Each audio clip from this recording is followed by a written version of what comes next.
Apply today at callplumbingtech.com. Broadcasting from the 92.3 The Fan Studios. Fueled by True North Convenience Stores. WKRK-FM and HD1 Cleveland Heights. An Odyssey Sports Station. 92.3 The Fan, 2020 Sports. This 2020 Sports brought to you by Brunswick Automart. Save thousands below new car prices and over 350 premium certified and pre-owned vehicles at BrunswickAutomart.com. James Harden reached 29,000 career points. A couple of free throws in the first quarter last night against Philadelphia. However, the Beard, he wanted more at Rocket Arena, even as others still praising the achievement. Congratulations, James. Yes, sir. Glad we're here to witness it. Glad you're a part of the Cavs organization, Cavs family. You accomplished that tremendous feat. Harden for three. Hey! Knocks it down. The Kersey Cavs, FanDuel Sports Network, Ohio. Good guys take it. 115-101. Harden, 21 points. Cavs have won 8 of the last 9 games at Rocket Arena. Keon Ellis off the bench added 19 points. Donovan Mitchell out. He scored 17. Reports here the Browns signing free agent guard Zion Johnson to a 3-year deal. $49.5 million. Johnson, formerly with the LA Chargers. The Browns also coming to terms with linebacker Quincy Williams on a 2-year deal with up to $17 million to help to fill the void of Devin Bush, who left the Browns on a 3-year, $30 million deal with the Chicago Bears. Guardians in surprise yesterday beat the Royals 6-2. Stephen Kwan, a pair of 2-run homers. Guardians unbeaten their last 5 Cactus League games. Parker Messick got the start. 4 2/3 innings, allowed no runs on just 2 base hits. World Baseball Classic last night. The United States topping Mexico 5-3. Team USA scored all 5 runs in the 3rd inning. Aaron Judge, a 2-run homer. Roman Anthony, a 3-run blast. The U.S. 3-0 will play Italy tonight, looking to secure a spot in the quarterfinals. Don't miss this week's edition of the Off-Season Special. Get the latest on the Browns as we're in the middle of legal tampering tonight, 7-9, right here on 92.3 The Fan. From the University Hospital Sports Desk, I'm Jeff Thomas. Up next time for the Ken Carman Show with Anthony Lima here on 92.3 The Fan.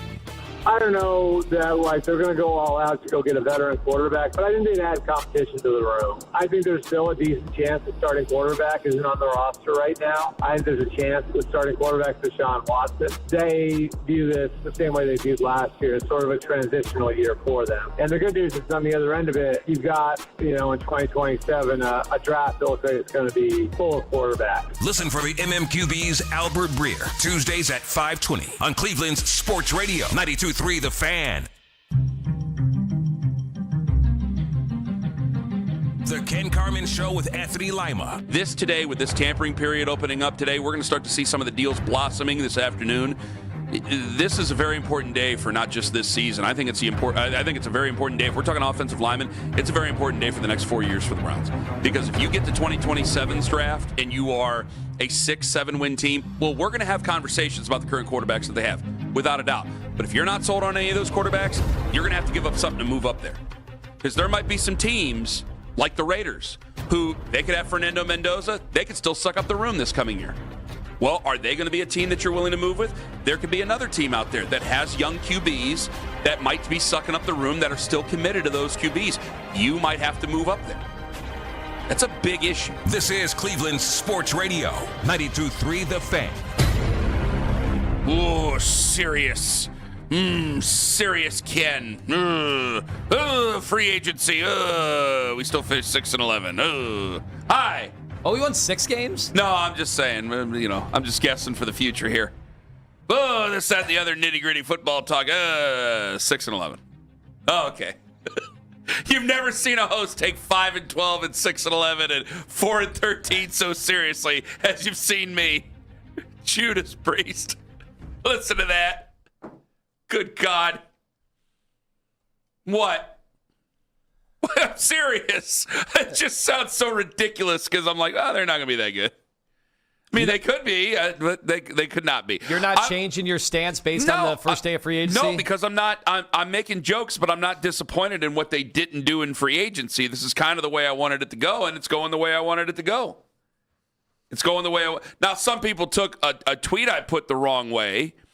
There was a move that was made, just real quick. Alec Pierce ended up agreeing to a $114 million deal with the Colts. And I'm like, well, if this is the market, I guess we'll just go to the draft. And people thought I wanted Alec Pierce to go, no, he was never a conversation piece for the Browns or anything like that. I beg your pardon. I know that these were emotionally charged times. I did not think, no. No, Alec Pierce was not in the mix for us or anything like that. Well, it's like one of the messages of the day yesterday, and this is, I mean, if you follow this free agency stuff a long time, I think a lot of teams will probably say the same thing, that the fans get all excited about the same 5 free agents in the NFL. Yeah. But then they remember, oh, this isn't the NBA. This isn't Major League Baseball, right? You really don't have a big-time shot at a lot of those guys unless you want to totally overpay. And what did we see yesterday? All the first contracts, with the exception of the Malik Willis one, and we'll get to that one later, but all the first deals that were reported on, they were massive overpays. And the one that was front and center, obviously, was at a position of need as we're overhauling our offensive line, was Linderbaum, the center that was in Baltimore. And then to see the money he got, it's like, well, that would not have been responsible for a team in the Browns situation. But I wonder at times, do the Browns fans, they're inundated year-round with the cap doesn't matter, and our owner is so cash rich, but why can't we go get whoever we want? And so they're left to be disappointed when we don't pay top dollar for every single position of need. I see where you're coming from. I look at what the Raiders are doing. I mean, they're going to get Fernando Mendoza. They're going to try to protect him. The price is outrageous. I don't blame him for getting the money. I mean, if you're a Raider fan, and I think I'm talking about 3 people out there.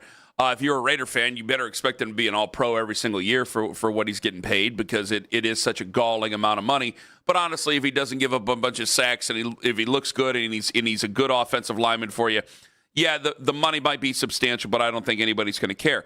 The guys that they brought in, first off, you brought in Zion Johnson. The problem with offensive linemen, I'll give you my thoughts on it right now. I'll let you go here in a second. The problem with offensive linemen is that you're seeing such a mixed bag on free agents, because I don't think we know how to grade them. I don't think we know really exactly what we're looking at. Like I'm bringing in John Greco today for a reason at 820, because there's things that guys do well, things that guys don't do well. Frankly, I think there's people at grading places, at places that fans look at that might not know what they're looking at, and they're just going, hey, you're in charge of this. And they're looking at it and going, did he give up a sack here? No. Well, did he actually fulfill what his obligations were? Those are things that we got to bring up. So did the quarterback cause a sack? When you bring in Zion Johnson, like, there's a mixed bag. I think there's going to be a mixed bag on just about every single free agent offensive lineman. So I can't, guys.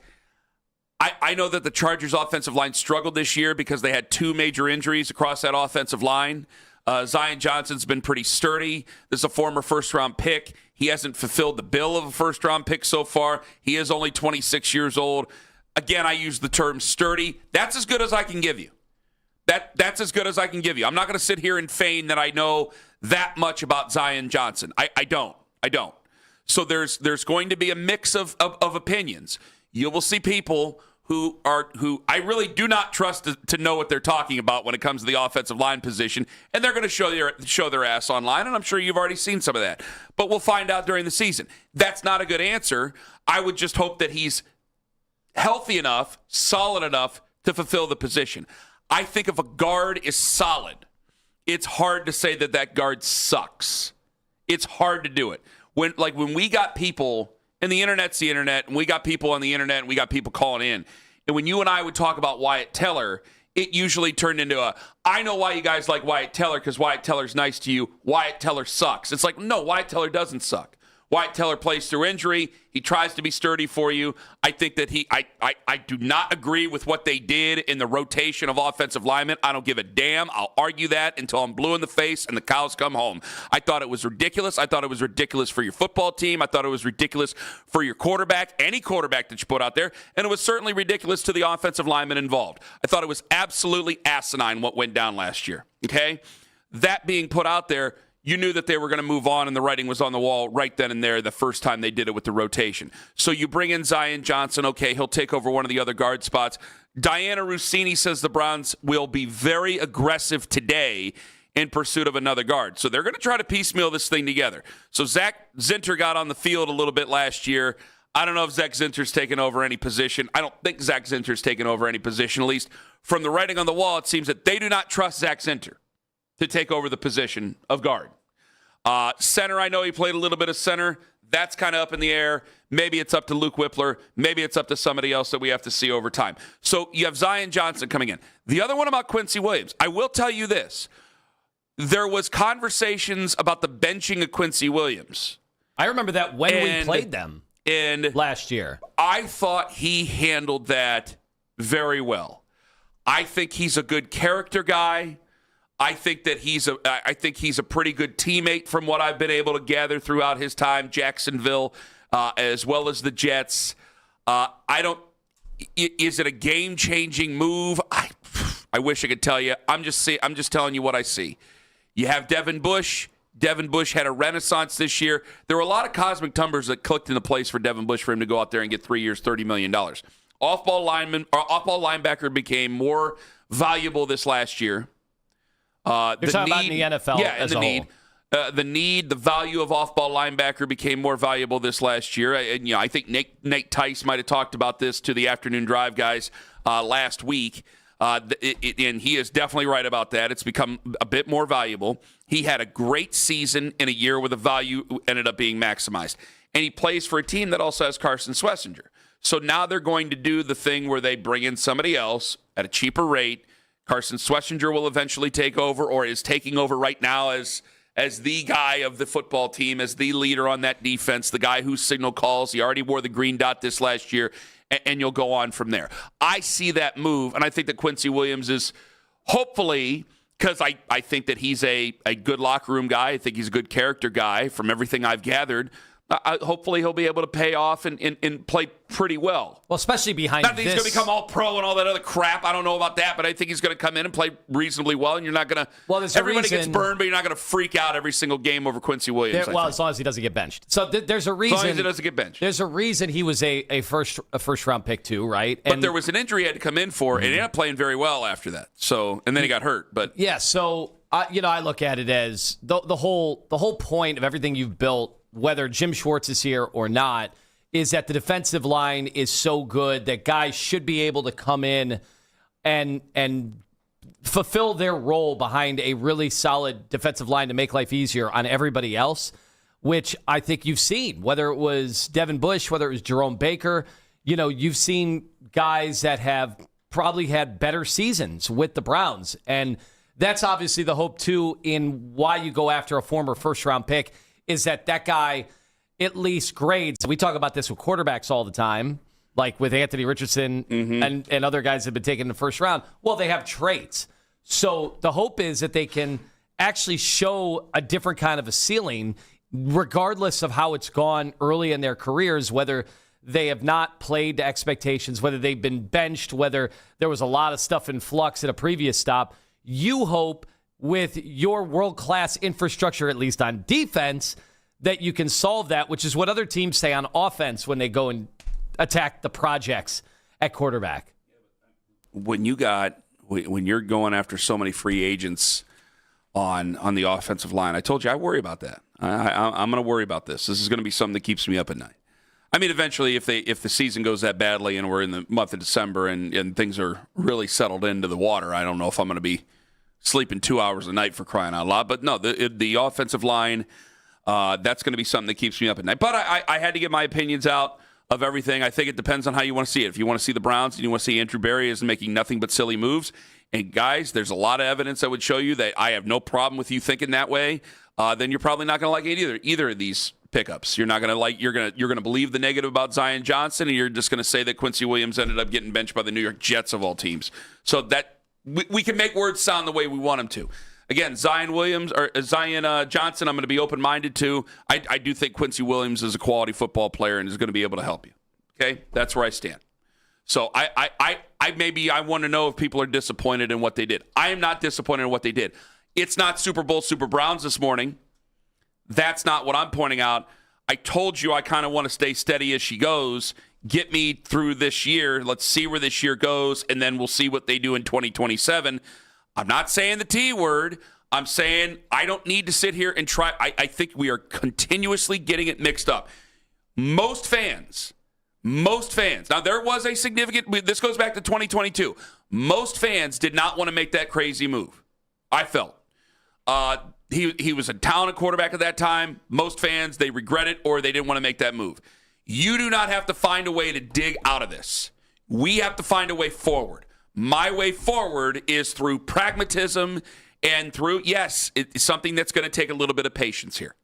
And there might be a crazy move in the future, which is something I could specify later on in this show, because I started thinking about this when Malik Willis went off the board, when Tua Tagovailoa ended up down in Atlanta, Michael Penix becomes available, it seems. Maybe we can have that discussion, I'm sure. Let's spin the wheel of quarterbacks. Kyler Murray's still out there. Is he going to Minnesota? I didn't see anything recently. I went to Betty Bice. I was watching Cavs and fell asleep during the Cavs game, during the boat racing of the 76ers. So right now, I can't yell at everybody and say, I'm disappointed and I'm bored by free agency. They're doing what I want them to do. I wish they had their offensive linemen set up before. It is what it is, but they're doing what I wanted them to do. So I got to tell you, I'm pretty satisfied when it comes to free agency here.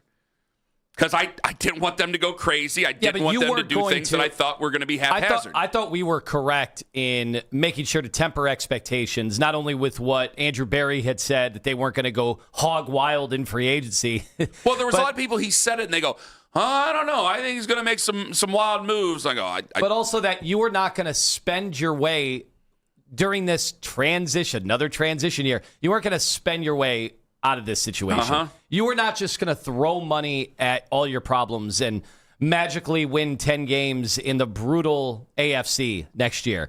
The only way you're ever going to do that, the only kind of moves that change your win total in Vegas is adding a quarterback, is changing your quarterback. That's the only thing. And this wouldn't have happened with Malik Willis because nobody knows if Malik Willis is. He doesn't have a proven track record of being able to turn around an organization. He's not that kind of a free agency situation quarterback. So you weren't going to spend your way out of this, and Vegas wasn't going to change your win total based on going and doing this grab bag of offensive linemen. So are you disappointed in Brown's free agency so far, or are you saying steady as she goes? I'm fine with this. 216-474-0092. John Greco, he's going to join us at 8:20 this morning. Now, I was going to ask him, could Joel Bitonio be headed back? Could he be headed home? Could he be headed to another team?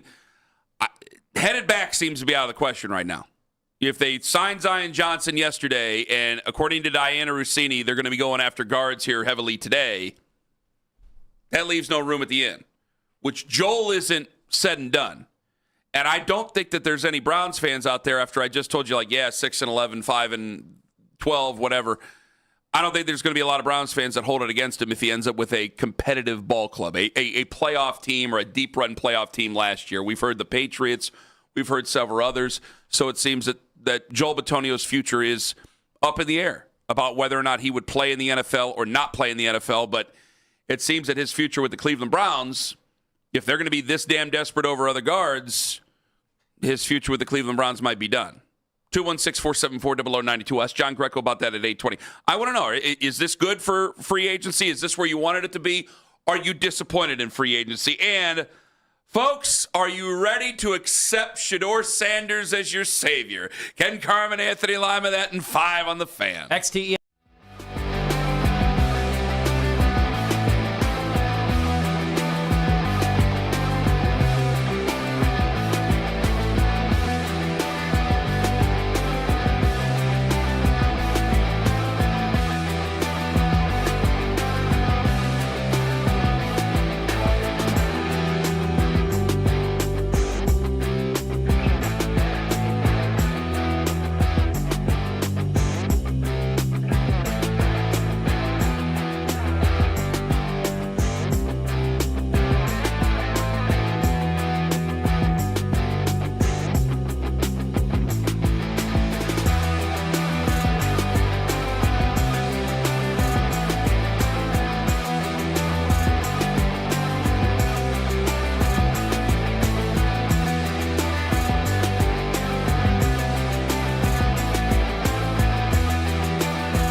Every trip matters. Driving, biking, or taking transit.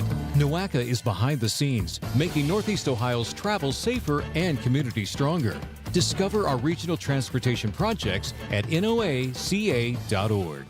There's only one place to hear breaking Browns news. This is the radio home of the Cleveland Browns. 92.3 The Fan.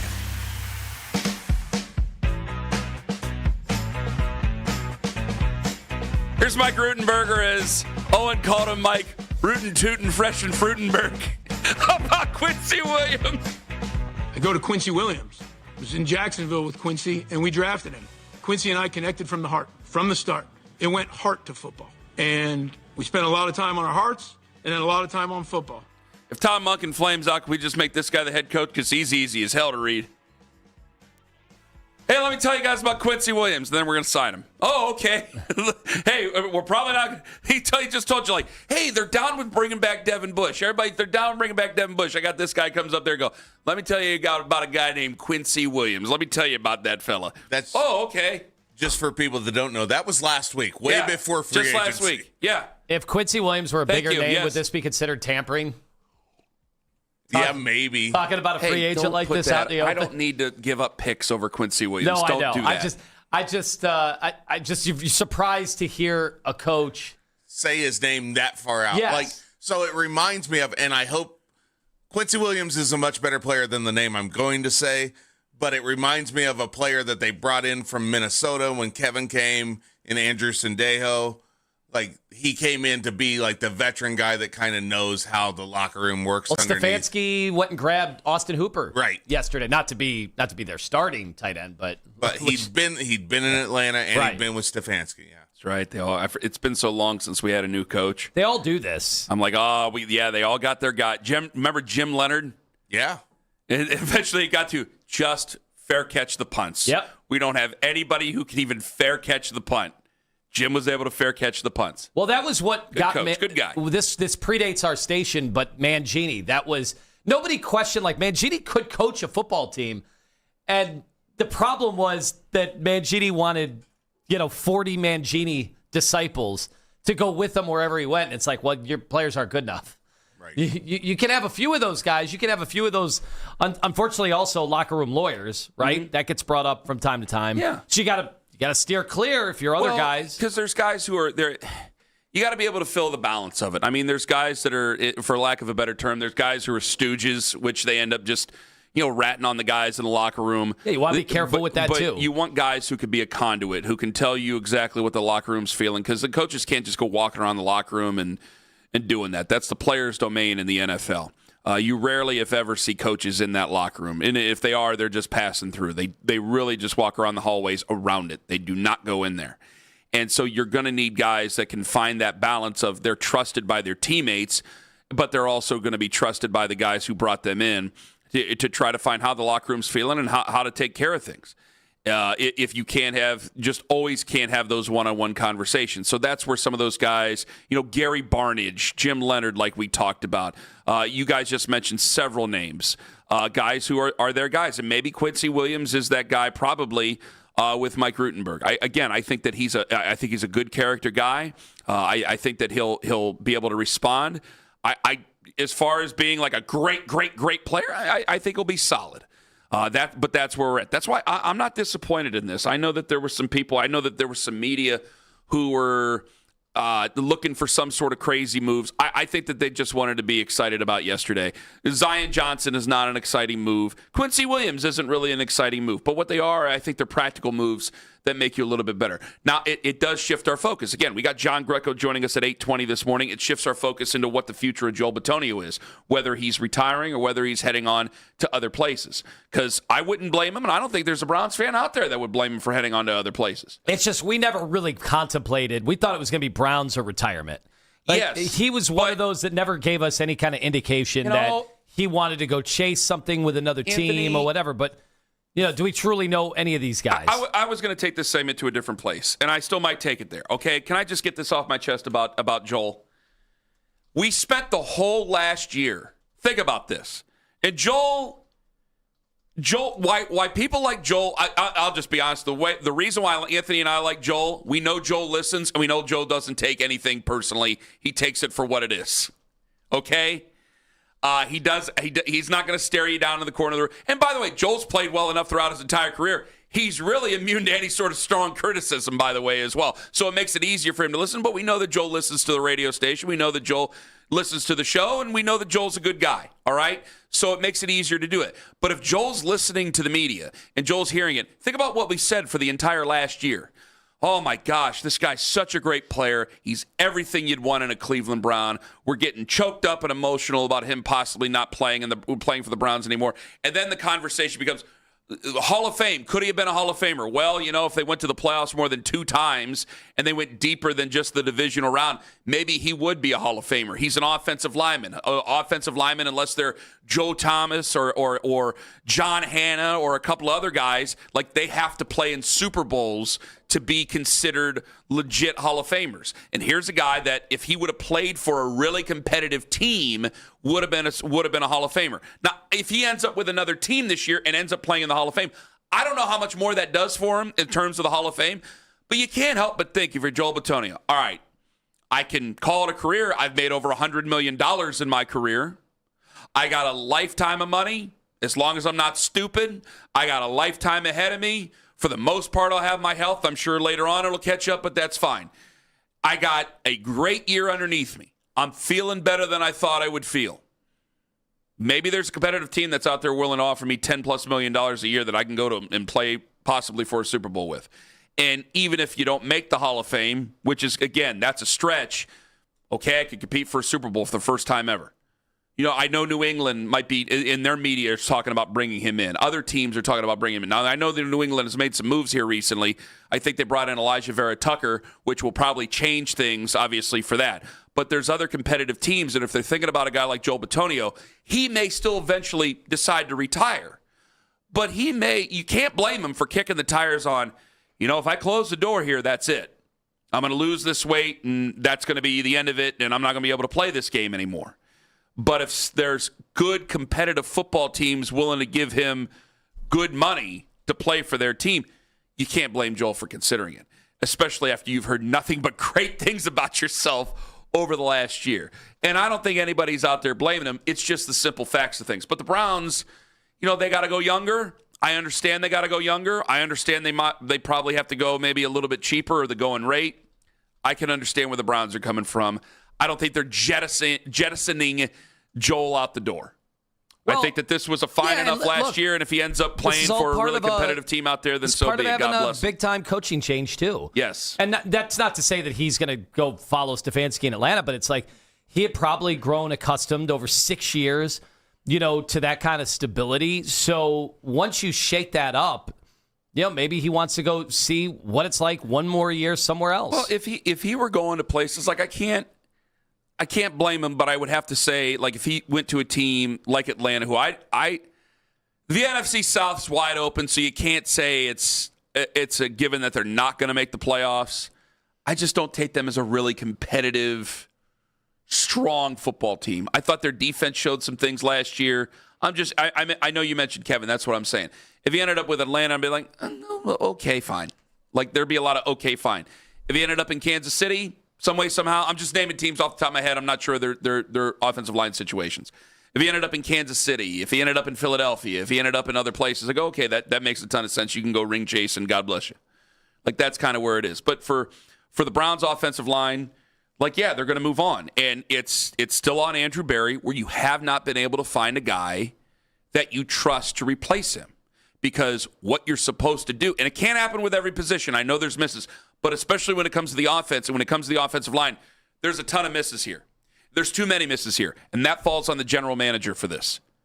Again, DeJuan Jones. That's why they're spending money right now. DeJuan Jones injured, not really working out. DeJuan Jones was supposed to replace your number 10 overall pick at one point. Zach Zinter really can't get on the field. You brought in Tevin Jenkins. Haven't heard nothing about him recently here, and I knew he was a free agent, right? Your center position's up for grabs. I mean, this is the most important spots on your offense, some of the most important spots in football, and we are kind of trying to piecemeal this thing together. That's why, again, when we started talking about the whole Malik Willis thing, and this was not lost on you. I'm not saying this was lost on you, but, boy, there were better situations to go to. There were better situations with better offensive lines, more stable situations to go to for Malik Willis, just like there were for probably Kyler Murray, just like there were for Tua Tagovailoa, just for a lot of those places. That's why I ask. I'm not hearing Malik Willis signed that contract yesterday, and I'm not hearing a lot of anger, and I'm not hearing a lot of vitriol right now. And again, I go back to it from yesterday. Did I end up speaking for the great silent majority where I got hammered. I got hammered for my opinion on where this season should go. But I'm not hearing a lot of people hammering me for it right now. And I wonder if quietly they wanted to be excited with free agency, but also they know that this might be a more practical approach. I want your answer when we come back. 216-474-0092. Diana Rossini has tweeted the Browns are going to be aggressive when it comes to guards. They're probably going to be aggressive all throughout the day. So you have free agency news that could possibly be happening all throughout the day. Don't go anywhere. Listen to us on your smart speakers. YouTube Live, absolutely, positively free. Comment whatever you want to on there. I don't care what you say. Let her ride. It doesn't matter. Ken Carman, Anthony Lima. We have John Greco, 820 this morning on The Fan. Hey, everybody, it's Andy Baskin for Weather Seal Home Services.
special financing. Call 855 the letter U, the letter R, GENIUS. See website for details.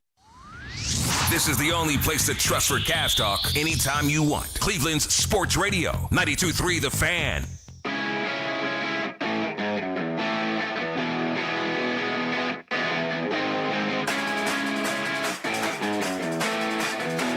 Get ready to call me Marshall Applewhite. If you don't know, you go ahead and Google. I got a story about that guy in the podcast later on today. Who? Marshall Applewhite. Who's Not that? Major Applewhite. There's a difference. A big difference. Do I know who that is? Oh, you'll find out when you Google it. But first, free agency is here, and keep it locked into 92.3 The Fan for all the latest breaking news, all powered by Exteriors Plus. 216-474-0092. Did you Google it? I see some crazy guy. Yeah. Cult leader. You guys have been calling me a cult leader, a leader of the cult. And I said, no, I prefer, if I'm a cult leader, then I prefer to be Charles Manson because he called it a family. So I'd rather call it a family. Some could say Major Applewhite was the quarterback of a cult. You know, that's a great thing. Yes, great thing. You can't, don't be doing, if we ever get a camera on you, you better not be doing horns down. We're not in the Big 12 anymore. Colt McCoy's dad will come here and spank you bare-assed if he ever sees you do something like that on. 8:20 this morning, John Greco going to join us on the show. Also, Neutral Zone with Rat Boy and the Hog at 8:45. What the hell is Kevin trying to pull off down there in Atlanta? And could we be in the market for somebody else? Because when there's one role that's filled, another spot might open up. But speaking of that, Malik Willis ended up yesterday with the Dolphins. I got to tell you,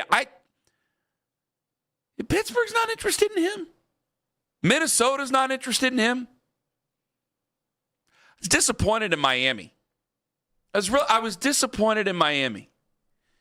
I don't think it's a great organization. And this isn't a comparison, by the way. I'm just giving you an example here, guys. I don't think it's a great organization. I think it's uneven. I think that they have started the dismantling of their defense, and it looked like, I mean, with the moves they said, I mean, Anthony, wouldn't you agree that when they started to talk about guys being that they were getting ready to cut post June 1st and everything like that, it's like, okay, they're getting ready for Arch Manning. And you bringing in Malik Willis? I think this is exactly, though, what I had said when it came to Malik is that you can get in and get out of this contract. So I don't think this precludes them from going after a quarterback in next year's draft either. I think if Malik, well, if they finish with a good enough record. Well, if they're good, they'll be extending him. Fair. I think they're going to put a lot on his plate to see immediately, hey, was this a dart worth throwing? And in their situation, now I know our cap situation, has been talked about to death, but I thought also, hey, we could take a flyer at Malik Willis and get out of it if we wanted to in short order. Because I've seen more and more teams embrace that over the last 10 years in the NFL. I know like the Josh Rosen thing comes up, but I've seen more and more teams kind of cut bait if they want to, if it makes sense. In this part, I didn't think about this because I'm like, well, they're not as, because Pittsburgh's a pretty conservative franchise. Minnesota, they went out and they got J.J. McCarthy, and then they moved on from the general manager who went on and got J.J. McCarthy. They're a pretty conservative franchise. They bring in guys who are more classic, have a little bit more tape on them than Malik Willis has. Like Kyler Murray, there's plenty of tape on Kyler Murray. There's plenty of shake with Kyler Murray. There's definitely reasons why a team like Minnesota would bring in a guy like Kyler Murray. Okay, Malik Willis, 6 games. 6 starts, 4 years. I mean, we've done that to death, right? I think maybe it does make sense because Malik Willis is one of those guys like you can't help but like, all right, what did the Dolphins do today? What did Malik Willis do today on a Sunday during football season this coming year? Like you can't help it. I'll be paying attention, because we're going to be making those comparisons. So you're right about that, but I'm thinking, man, an organization that could support a guy. To me, if you're going to throw all this at him, and if he can't do it, then you're just throwing your money away and throwing your resources away, or you're just winning too much where you can't. A team like Miami that's tried to tank it out before, you put yourself in a position where you can't really go get your guys. But either way, no Malik Willis. But and also part of this is you kept saying bad organization. Well, they hired a new GM, and where did that GM come from? He was the president of player personnel pro personnel with the Packers. We know Comes from a good organization. We know the head coach that they hired too. So I think they labeled him. Like I heard the afternoon show saying, why wouldn't Arizona? Why wouldn't LaFleur's brother go? Well, this was the Packers too. These were the Packers. And they obviously really liked what they saw out of Malik Willis, especially because their president of player personnel was observing him every day and said, yeah, that guy has a chance to be a starting quarterback in this league. Let's throw him a contract where we can get out of that contract for good or for bad. If he's good, we'll gladly tear up that contract and extend him. If he's bad, we'll go back to the drawing board a year from now, and we'll find out. We'll put an emphasis on this immediately. So I thought it was a perfect gamble for a team in the situation that the Miami Dolphins are in. What's interesting, though, is that I threw it out there for everybody yesterday morning, and then I'm throwing it out there now. I have not heard anything before or after Malik Willis ends up with the Dolphins, before or after. Kyler Murray doesn't look like he's coming here. Tua's going to Atlanta. And there was definitely way more fever over Malik Willis than those other two guys. But I'm not hearing anything like we're making a major mistake. And it just feels like the online zealotry is just that. The people who love Shedeur. Shedeur does no wrong. They don't even like Cleveland. They just love Shedeur. They hate Browns fans. It seems to be this totally different universe. And the people that hate Shedeur no matter what, who send us nasty messages for even talking about him, they seem to be a completely different universe. I think for regular Browns fans, I just think they're going, yeah, let's see what we got with these two guys because we really don't want to make a big investment in anybody else. And if they work out, great. If they don't, then fine. I guess we're going to go back to the drawing board next year, but they don't want to make too great of an investment on somebody else. Now, you're right about Malik Willis, but I think that it felt like for a lot of fans, like $30 million, Ken, Anthony, Nick, Jonathan, everybody, you guys are talking crazy.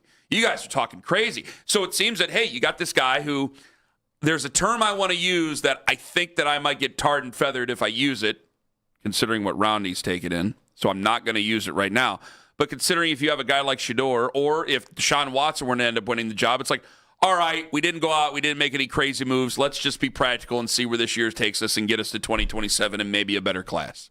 And I think fans also have the stomach to be bad this year.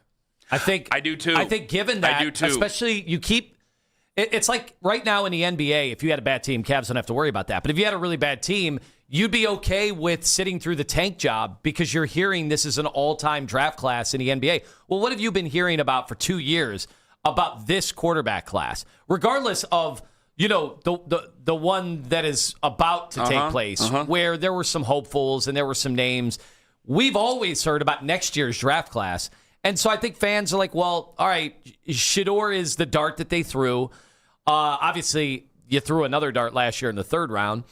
I don't think that is going to materialize, and I don't think anybody is really all that hopeful. In fact, I'm kind of assuming he's going to be off the team. Yeah.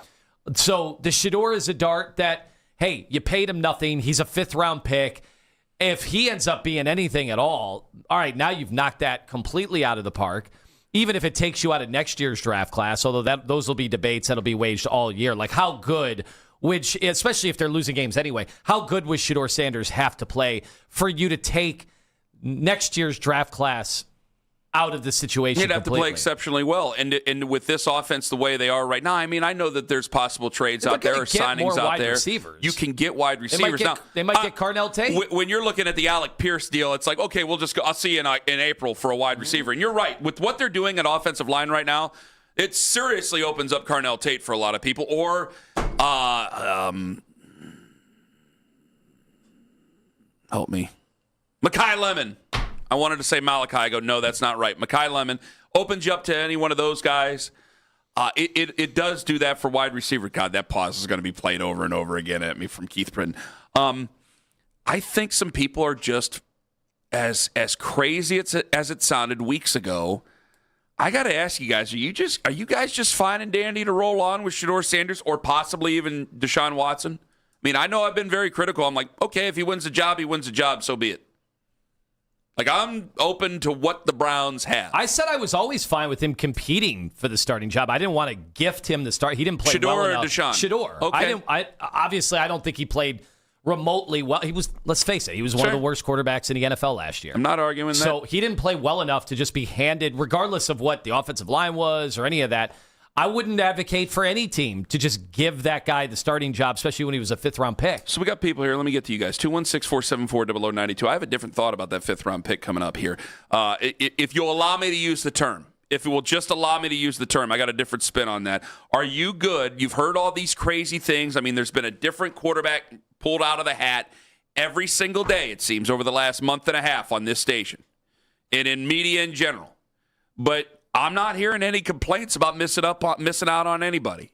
And I think the great silent majority of Browns fans are just fine and dandy with like, hey, we'll see what this kid has. Or if he were to lose the job to Deshaun Watson, begrudgingly for a lot of folks, we'll see what he has.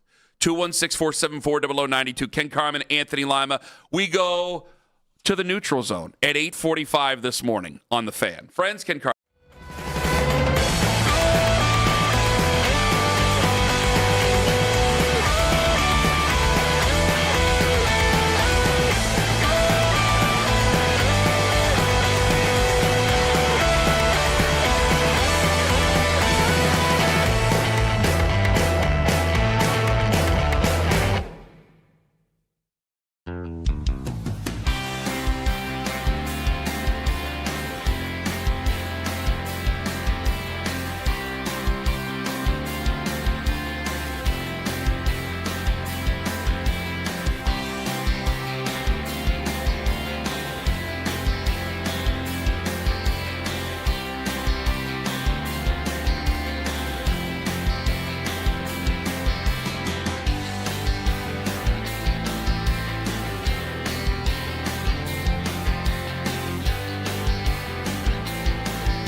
I don't really like Kyler Murray that much. The outcome that's going to fill me with the least amount of what the hell are you doing is if Kyler Murray gives you a Russell Wilson kind of deal, at which point, by the way, the probability of him coming to Cleveland and you suddenly being a different organization or him being a different quarterback might be 25%. The Afternoon Drive. Weekdays starting at 2. We are Sports Radio 92.3 The Fan.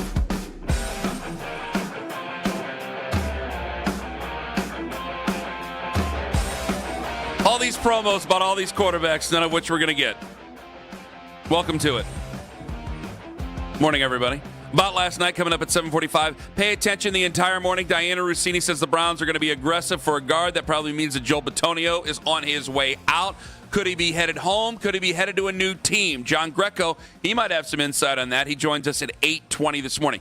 Can I use a term without getting beat up before we go to the phones here? Because I think a lot of fans are quietly, hey, I mean, would you like to have Super QB? We all would. That guy ain't walking through that door right now. So the possibility is, it's Shedeur Sanders, it's Deshaun Watson, and I think a lot of people are quietly like, all right, let's see where that goes. And it's odd because I've been getting yelled at for the last couple of months. One guy from across the table at me, and I tried to do the whole devil's advocate thing yesterday. I tried to yell at you about getting those guys, and we had fun with it. But let me give you this. Can I just use a term here that I'm not supposed to use? Because I can use it if I'm using it for the positive. Can we do that? If I were to tell you, random fifth-round guy. I know no one wants me to call him a fifth-round guy, but I'm going to do it here. If I told you random fifth-round guy took this Browns football team, took him to 7-9 wins, would you not want to give random fifth-round pick maybe another year to see? Random fifth-rounder takes this Browns team, 7-9 wins. Say he does get to 7-9 wins. Like, say he gets to 9 wins. This is all hypothetical, clearly, and probably a bit far-fetched, okay? But I'm thinking about it like this. They had the chance to go out there. If they wanted to, they could have paid out the you-know-what for Malik Willis and maybe tried to bring him in, okay? They could have done a lot of crazy things and tried to bring in Kyler Murray, or they could have tried to do some crazy things and bring in other guys. They didn't. They didn't. But if I told you, without saying his name, that a fifth-round draft choice could take this team to around 500, you'd be willing to give them even another year. Maybe willing to kick the tires for another year. Ooh, that's a great question. Because it's an entire season. So if I say, hey, it was 3-4 over the last 7, you could easily poke holes in the tires on all that and go, Kenny, it was the end of the year.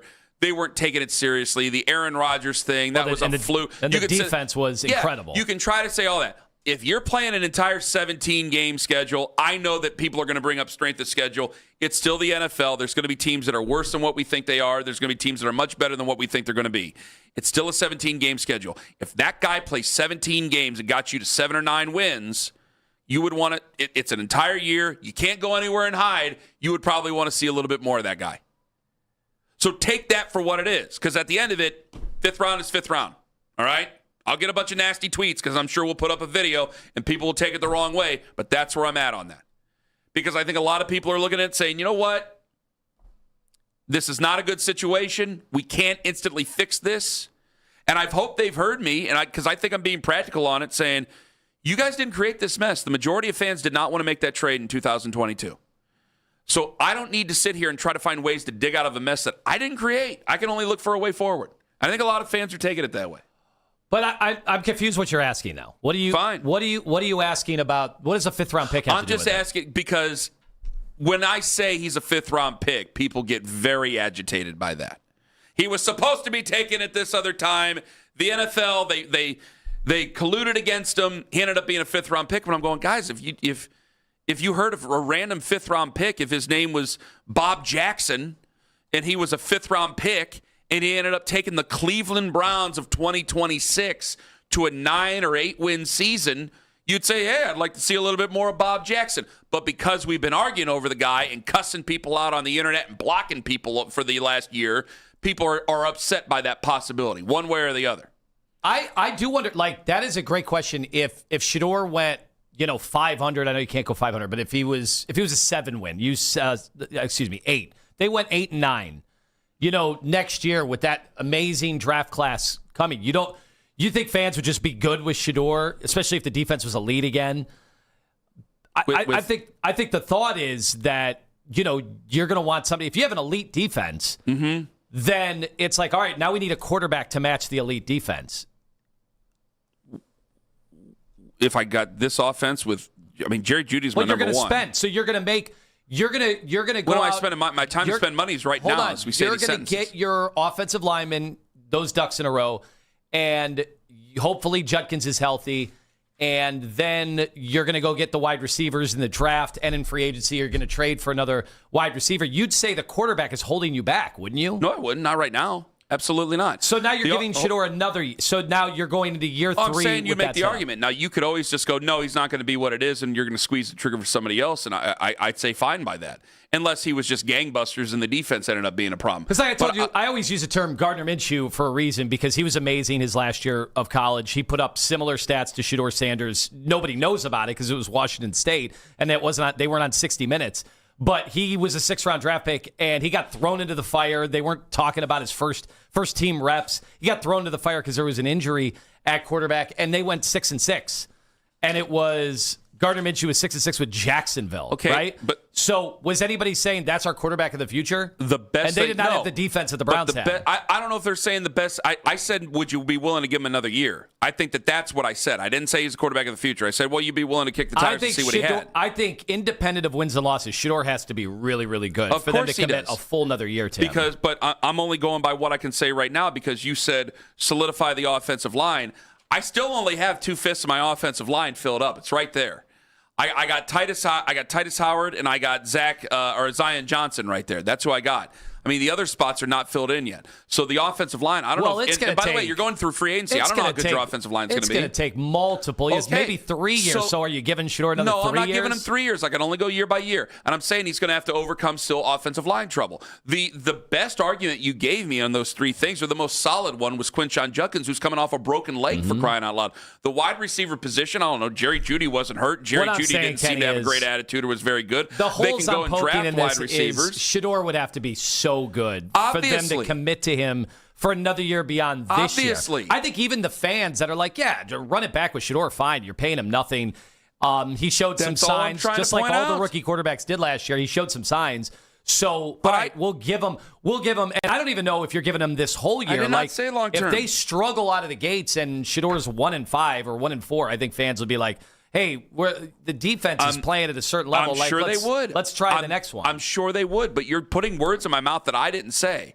I didn't say long term. I didn't say franchise. I said that there's going to be a group of fans who are, and not just Shedeur fans, who go, oh my God, I mean, this offense is terrible. Maybe guys played better, because if he's playing better, you can't help but look better at other guys. But this offensive line, as of right now, I got 2/5 of the positions filled up right now. So I don't know where to go forward with that, other than, hey, let's see what he has. If he doesn't have it, then fine. Because I don't think a lot of people expect very much out of this football team, regardless, even with the strength of schedule. So if they go into end up falling on their face, well, depending on what we're going to see in college football this year, some people are going to start rooting for that. I mean, I already saw the stuff about, did they mention it on the air yesterday? Did somebody call in yesterday about the March for you-know-who? Oh, well, I obviously see it online. Okay, I haven't seen it online, but I thought I heard it yesterday on the show. Not ours, but another show on this station. 216-474-0092. Are you good with Shedeur or Watson with all this other stuff going on? Let me get to, Maurice, listening on the free Odyssey app in California. I'm not sure where, but it doesn't matter. It's a big state. Maurice, go right on ahead. What's up, Ken? It's Maurice from Oakland, California. Hello, fabulous Oakland, California. Go ahead, Maurice. What's up? I enjoyed Lima's face this morning, knowing Willis isn't coming. A couple things here. What was the face? I'd like to hear a deconstruction of the face. I got to be honest. I'd like to hear it too, please. Nah, you just look upset. You look dim. I think I look the same. Kenny, have I been upset today? I got to tell you, this is usually his usual look. Now he's been a little perturbed coming in, but he was. He has to accept what's going on. What do I have to accept, Maurice? Shador's going to be your quarterback, Lima. So if he's good, I'll be ecstatic. Shador's going to be your quarterback this year, next year. He's your future quarterback. Your attitude is what Maurice is talking about there, Maurice, Lima. if that's the case, we all win. If Shador is coming back and they're committing to him and he plays well, then we all win. Your defensive attitude. Why would I be upset about that, Maurice? I'm a Browns fan. Arguing? I only got so many minutes, Lima. I only got so long. But don't be mad. Just enjoy it. Just enjoy Who's the mad? ride. I agree with Maurice. I think you're mad. Who is mad? If I were mad, I would have been throwing a temper tantrum. Maurice, did I throw a temper? You're deconstructing what my face was doing, which I appreciate. He's watching that you're that dialed in that you got to look at this YouTube face. Live. From the moment you wake up at 6 a.m., you're staring at my face, Maurice. How does that feel? Do you look at any other men's face, Maurice, at 6 a.m.? It's 3 a.m. 3 a.m. in California. Normally, when I was looking at other guys' faces at 3 a.m., it was a bender of a night, and I'm making fast friends. As well. Who are you staring at 3 a.m.? I'm actually watching Unsportsmanlike as well. Why are you so mad? I'm not. That's the thing, Maurice. I'm having fun. I'm having fun, Maurice. You're watching us at the same time you're watching Unsportsmanlike?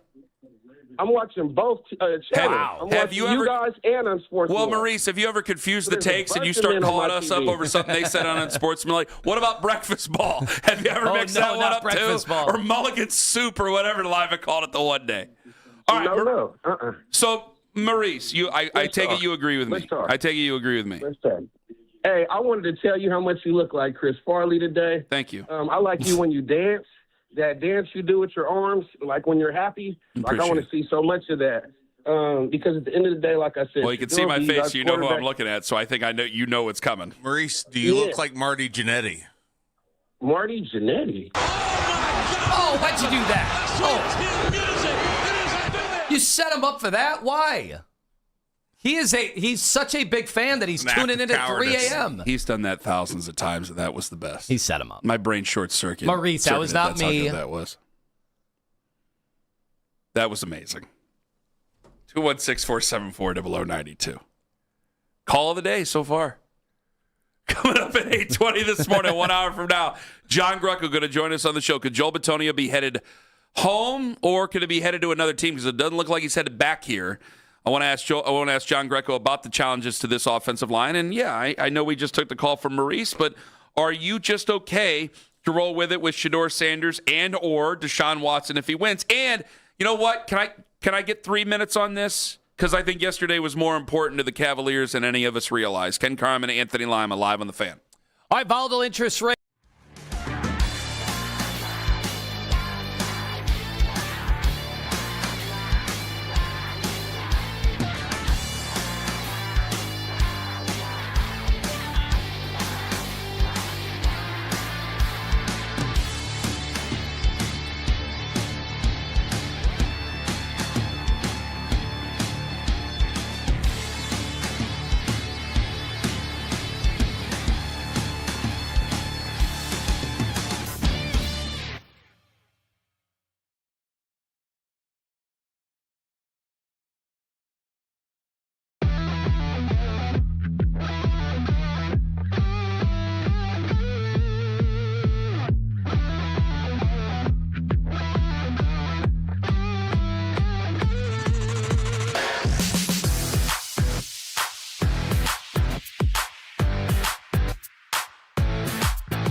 The U.S. 3-0 will play Italy tonight, looking to secure a spot in the quarterfinals. Don't miss this week's edition of 92.3 The Fan's off-season special. Get the latest on the Browns as we're in the middle of legal tampering tonight, 7 to 9, right here on 92.3 The Fan. From the University Hospital Sports Desk, I'm Jeff Thomas.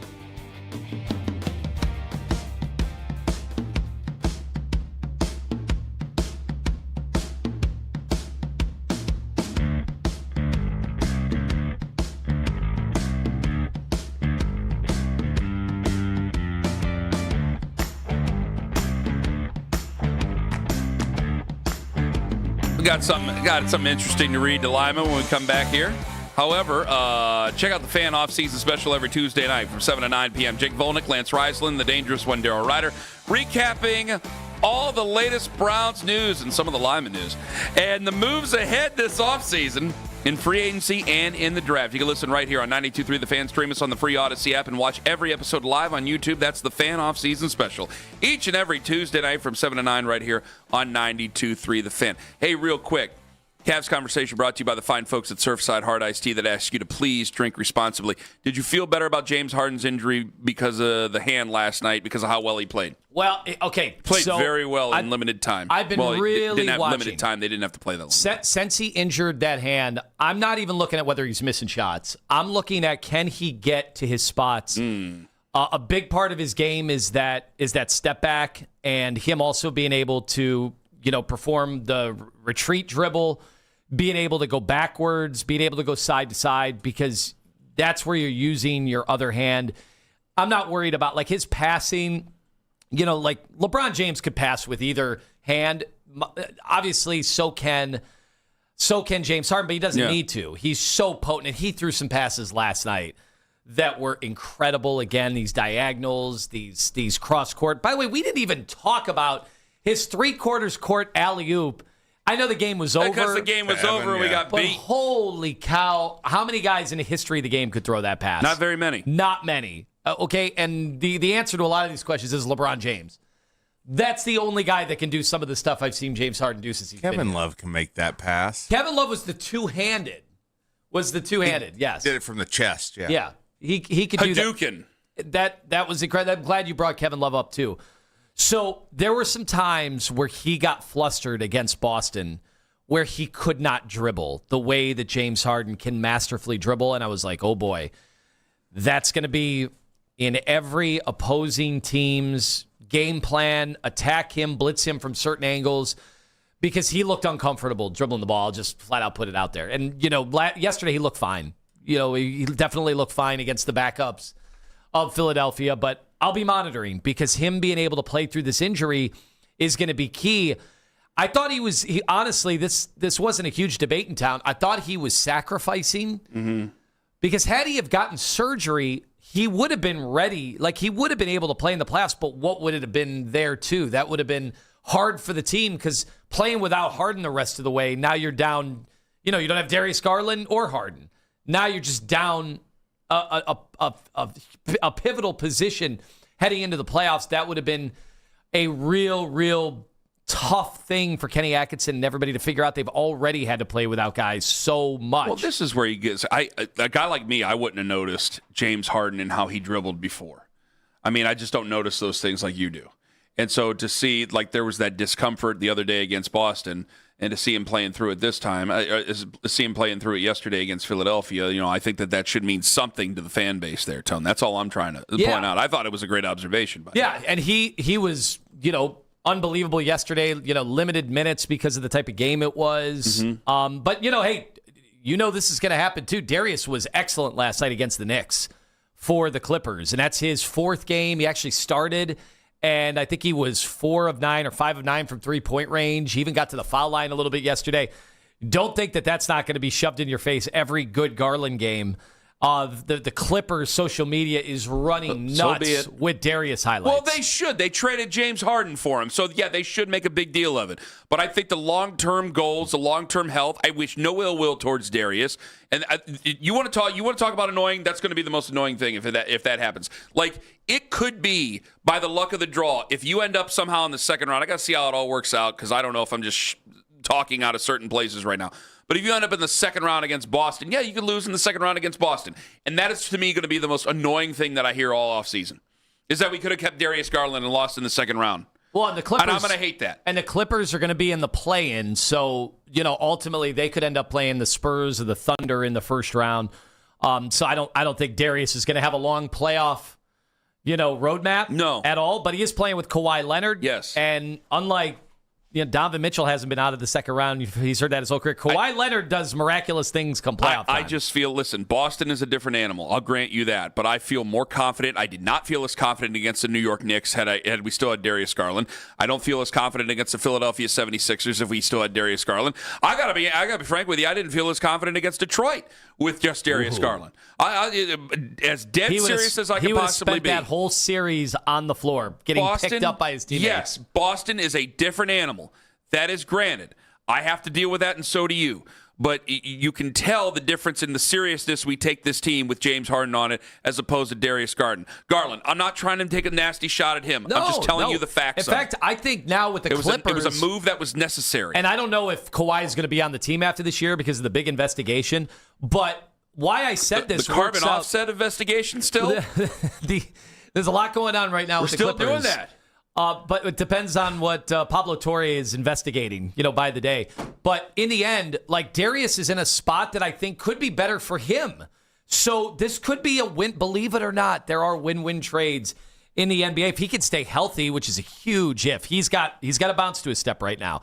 And so his toes magically look like they seem to be fine, but we know how quickly that can go the other way. I wish no ill will towards him. This team is better, though, with James. He's not better off without Darius Garland. Make this abundantly clear, then I want to get back to this tweet here about Lima and the Browns here. But they're not better off without Darius Garland. That's not the case. They are better off with James Harden. There is a tremendous difference to that. While we're getting all sensitive over Darius Garland, or if they end up losing in the second round of Boston or whatever, then we're going to be getting sensitive about Darius Garland. This is still the truth. By the way, social media reactions are brought to you by Shivan Jewelers, Cleveland's premier jewelry store. Alex tweets at Lima getting triggered. Lima's getting triggered because we didn't get Malik Willis and having to accept the Sanders as QB1. Just made my morning great. Hey, Lima, go cry about it. Yeah, here's me. You can hear me crying throughout the show. Listen, he's going to... You got mad at Maurice for calling you out on it? Well, he was analyzing my face at 3 a.m., which is very, very interesting. I think there's a lot of people analyze a lot of faces at 3 a.m. Maurice's girlfriend might be a little nervous about that. All I'm saying is that Shedeur should not be gifted QB1.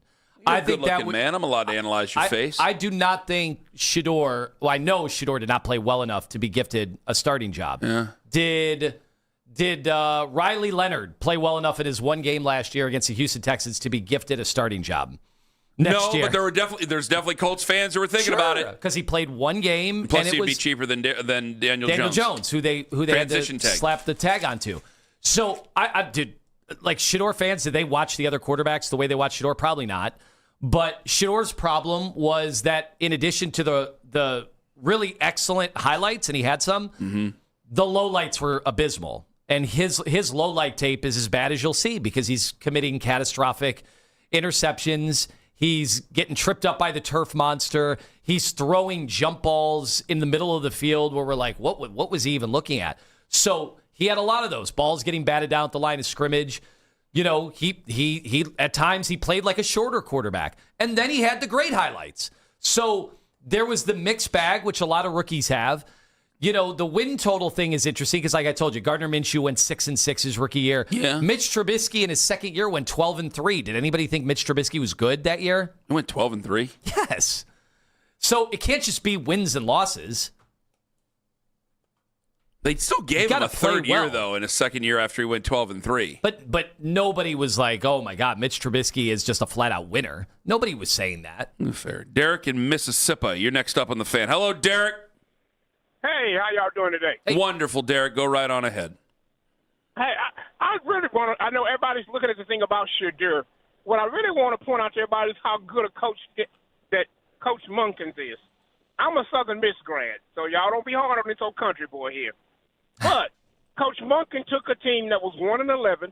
He took a mediocre quarterback in Nick Mullins, turned that program completely around. Not only did he turn the program around, he made Nick Mullins, where he's still 7 years later in the NFL. He's a backup, but he's been in the NFL 7 years, and he's been productive every time he's been in there.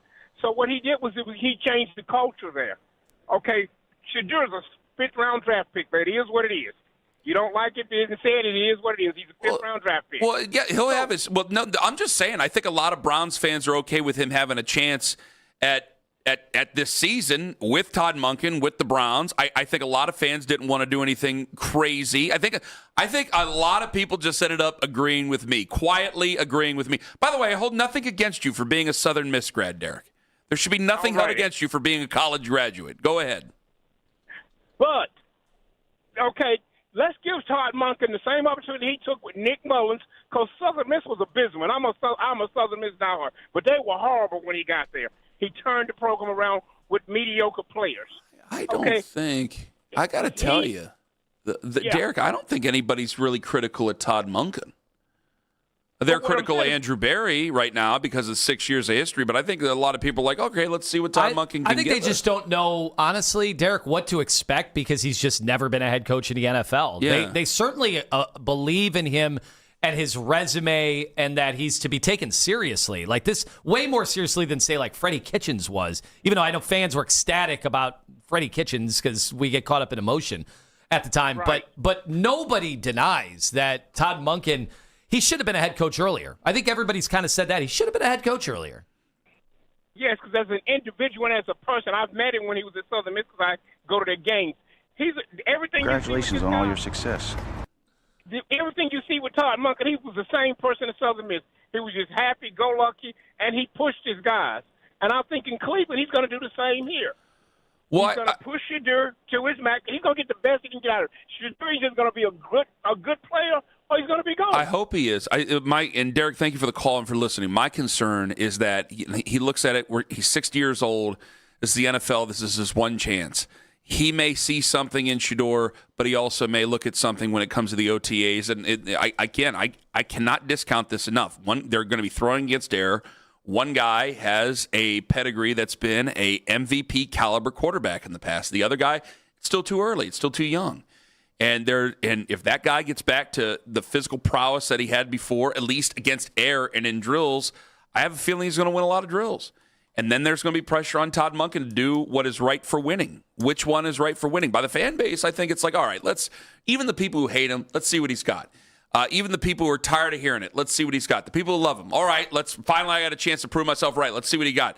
The other guy, if he ends up playing, it's going to be a simple fact of we think that he's better off for a chance to win because nobody has a lot of time here with this group.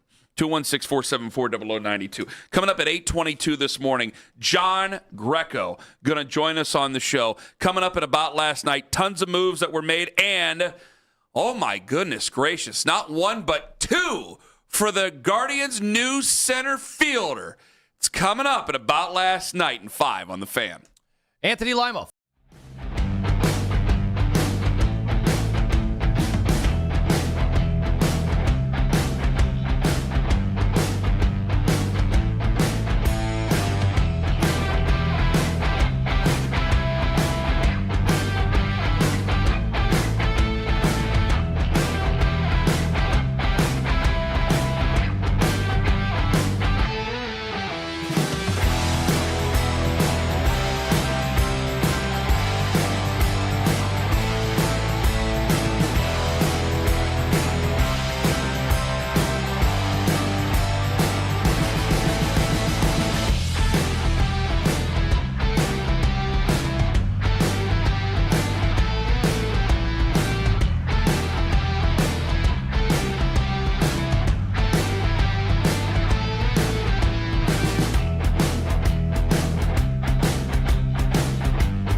This is Joe Checkeye for 92.3 The Fan. The latest conference tournament news and scores every 20 minutes with our 2020 reports. Cleveland's Sports Radio, 92.3 The Fan.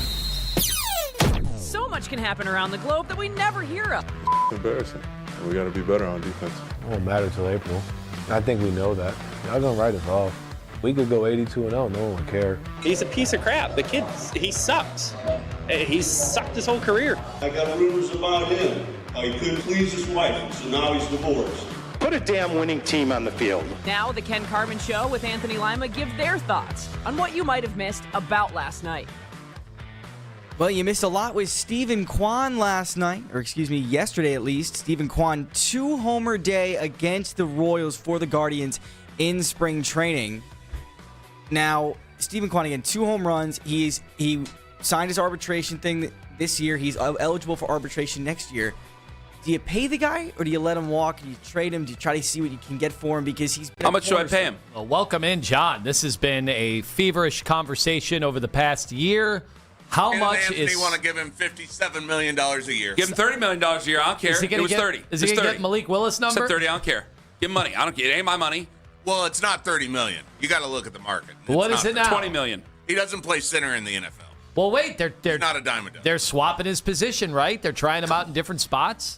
Come on, man. I was trying to be nice to that guy. I'm not trying to be mean-spirited to listeners. That makes one of us. You're nasty. The Spring Training Report brought to you by Northeast Ohio Fence and Deck and Quinn Legal Associates. 7:45 and 57 seconds for those scoring at home. Well, wait a minute. Does he play center all year this year?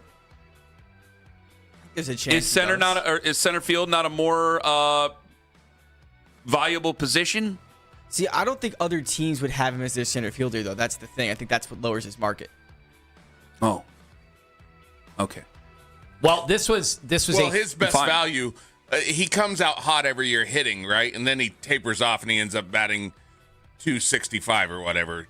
Yeah. So after starting off 400, his best value is as a defensive left fielder. Where right? the hell are the Dairy And brothers? I think he could be a great defensive center fielder as well. Now, wait a minute. Is he the a great Dairy brothers, one's in Detroit, the other one's at a bicycle class. He's got the mini monster over there in left field over here at Progressive Field. Now, things may change if he ends somewhere else. That's true. I'm trying to think of a deep left field. Where's that deep left field at? Baltimore. Yeah, all his advanced numbers. No, depending on where you're at, that's like 100 feet. All his advanced numbers were down last year, so that comes at an inopportune time for him. So he's looking to bounce back in a big way, and you also wonder about what's going on with them looking at moving him around in the outfield. Is that a value play for the? I saw some allude to this, like increasing his trade value. I saw some, but you're saying, hey, how many teams would even? But is it a way for the Guardians to go, hey, we don't know if you're worth that contract as a left fielder, but if you work out as a center fielder, we can do that. We can put you there and lock down. That could be a win-win for them either way. Then I think what you're alluding to. I think it all depends on what the Guardians' record is heading into the trade deadline. Is it worth it? I think if they're 15 to 20 games below 500 at the deadline, I think Stephen Kwan is gone. Well, that's not really hanging him out there, John. I think all of us kind of said that. Half below. Were they? Wait, below 500 or back in the Central? That was in the Central. Yeah, that was in the Central. Then they made that run that only one of us here on this show, and I think on this station, saw. Maybe in this city. I think that's the biggest. I think that's Owen's claim to fame right there. That's it rhymes with Bowen Jotaman. Elsewhere around sports today, or last night, Steve Kerr, he came out and said that the NBA should make a little bit of change.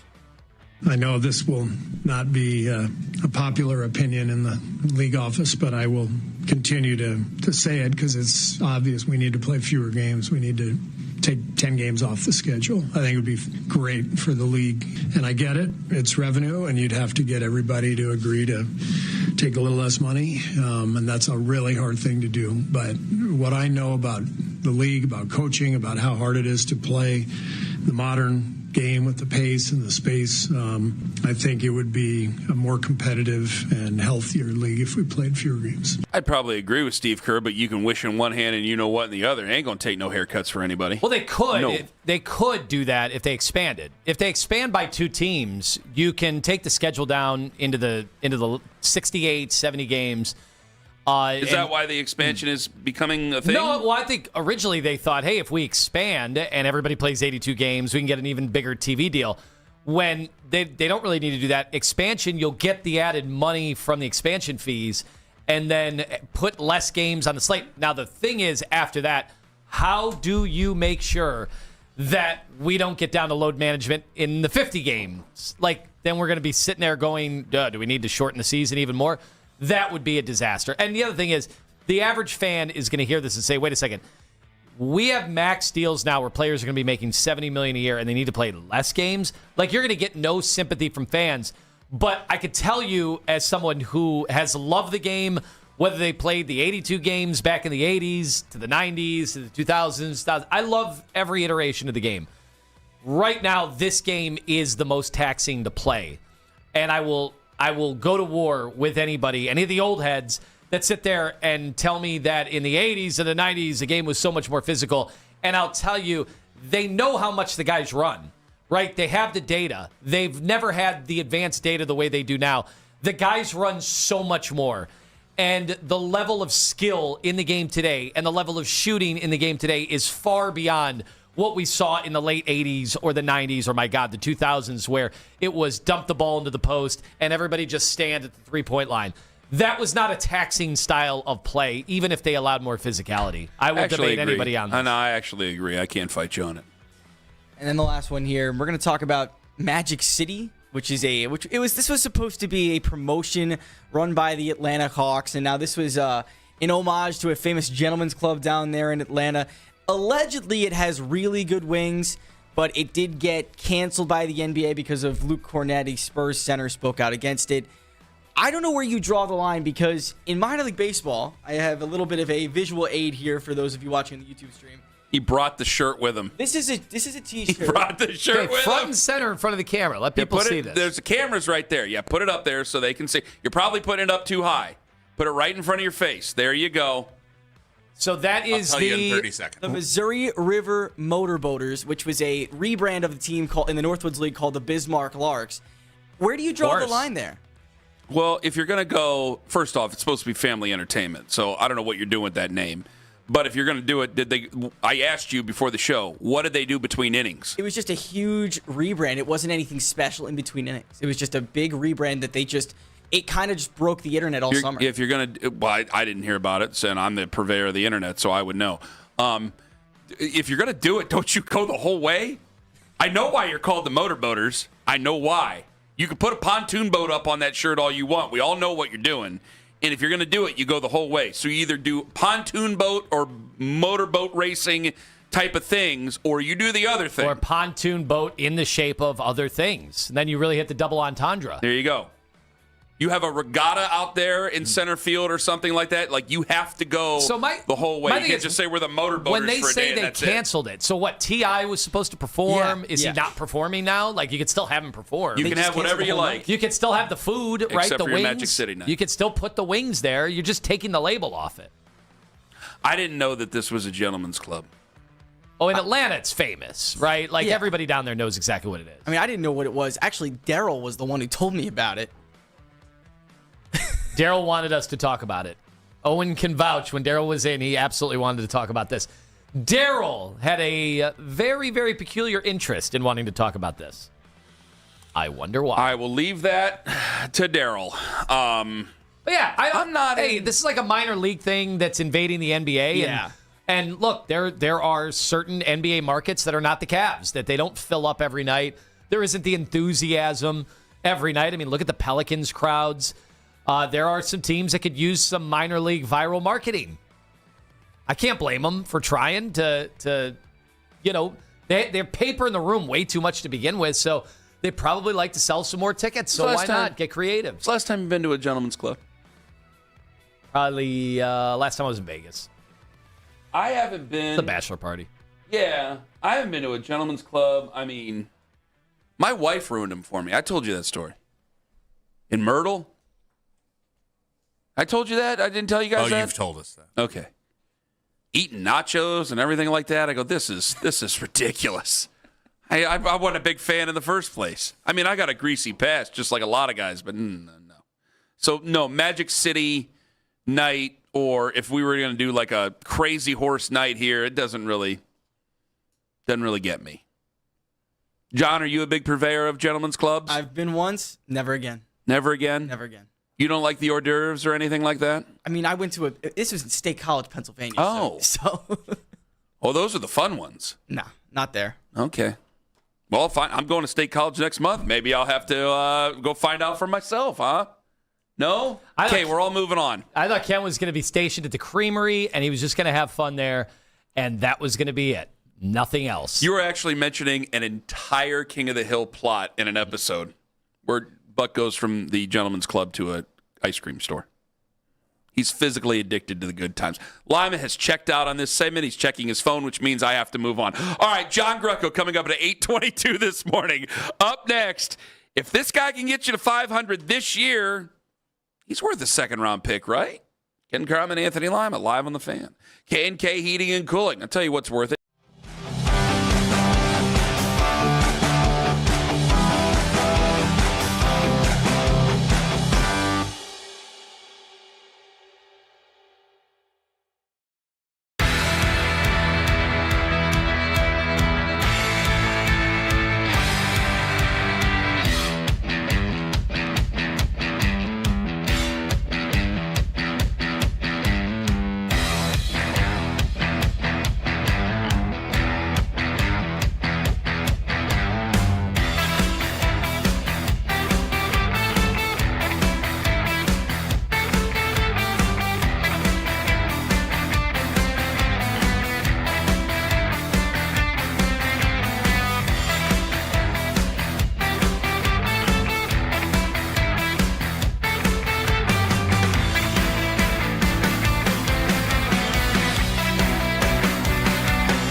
92.3 The Fan's off-season special. Get the latest on the Browns. We're in the middle of legal tampering tonight, 7 to 9, right here on 92.3 The Fan. From the University Hospital Sports Desk, I'm Jeff Thomas.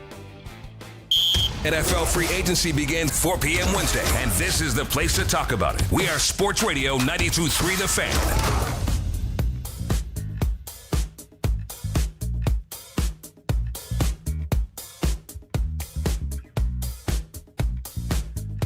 Diana Rossini says the Browns are going to be aggressive this morning. You can't go anywhere. They're going to be aggressive towards a guard, which means that Joel Bitonio, probably donezo here in Cleveland, Ohio, which also means that our former guard, John Greco, will join us at 8:22 this morning to talk about the challenges of new guards for the Cleveland Browns. 216-474-0092. Nick Wheelson was on yesterday afternoon. It's his show in the afternoon, afternoon drive with him and Jonathan Peterlin. And he had this to say about a one Mac Jones. So I think if you could tell me that you got Brian Thomas Jr. for pick 39 and you could trade, whether it's even a future, whatever, if you could find a way to get Mac Jones here, I would think you have a really good chance of being in that 500 mix next year. Yeah, especially with the schedule and the way everything looks like it's going to set up for the Browns. Now, we got to talk about the compensation for Mac Jones attached to this as well. It's just a unique little different wrinkle to all this. I just am not buying the Mac Jones is going for a second-round pick. I'm just not. Well, if he can get you to 500, wouldn't it be worth a second-round pick? Well, that would be how many games did they win last year? The Browns? Yeah. Won 5. They won 5. You got to win 4 more. So getting to 9 wins. I got to say you got to get the 9 wins. Yeah, and I heard Nick mention 9 wins too, throughout the course of yesterday's show. Yeah, 4-win improvement by a quarterback is absolutely second-round material money, if that's the difference maker, right? If he were to come in because and the offense isn't going to be. You'll get under his scenario. I'm sorry, you get Brian Thomas Jr., but your offense is still not finished. Correct? So you're not. You still have more work to do on your offense. So if Mac Jones were to come here and you could actually pry him from Kyle Shanahan, it's been a non-starter for me. So many, I brought up Mac Jones and said, he's the conversation you don't want to have, but we got to have. But it's just been such a non-starter to me because I'm Kyle Shanahan ain't going to do you any favors. I think Kyle Shanahan hates the Browns, it seems. I don't think Kyle Shanahan would send him to Cleveland. I think he'd go out of his way to not send him to Cleveland. Mac was, 10-7 that rookie year. Yeah. Came back 6-8, and then was abysmal in 2023 at 2-9, and he did not play well at all. So he's been up and down, and then again, hooked up with Shanahan in 2025. They obviously they knew he was holding the position for Brock Purdy. Ended up with a better organization. They played well, yeah. And New England was just in the Super Bowl. That was a different that was a different New England Patriots. I will always bring it up. You put Matt Patricia, who's a good defensive coach, you put him in charge of the offense. That's a fireable offense when you take a guy in the first round and that's what you decide to do with your offense. I don't care how much of a legend he is. That's a ridiculous thing to do. I like Mac Jones.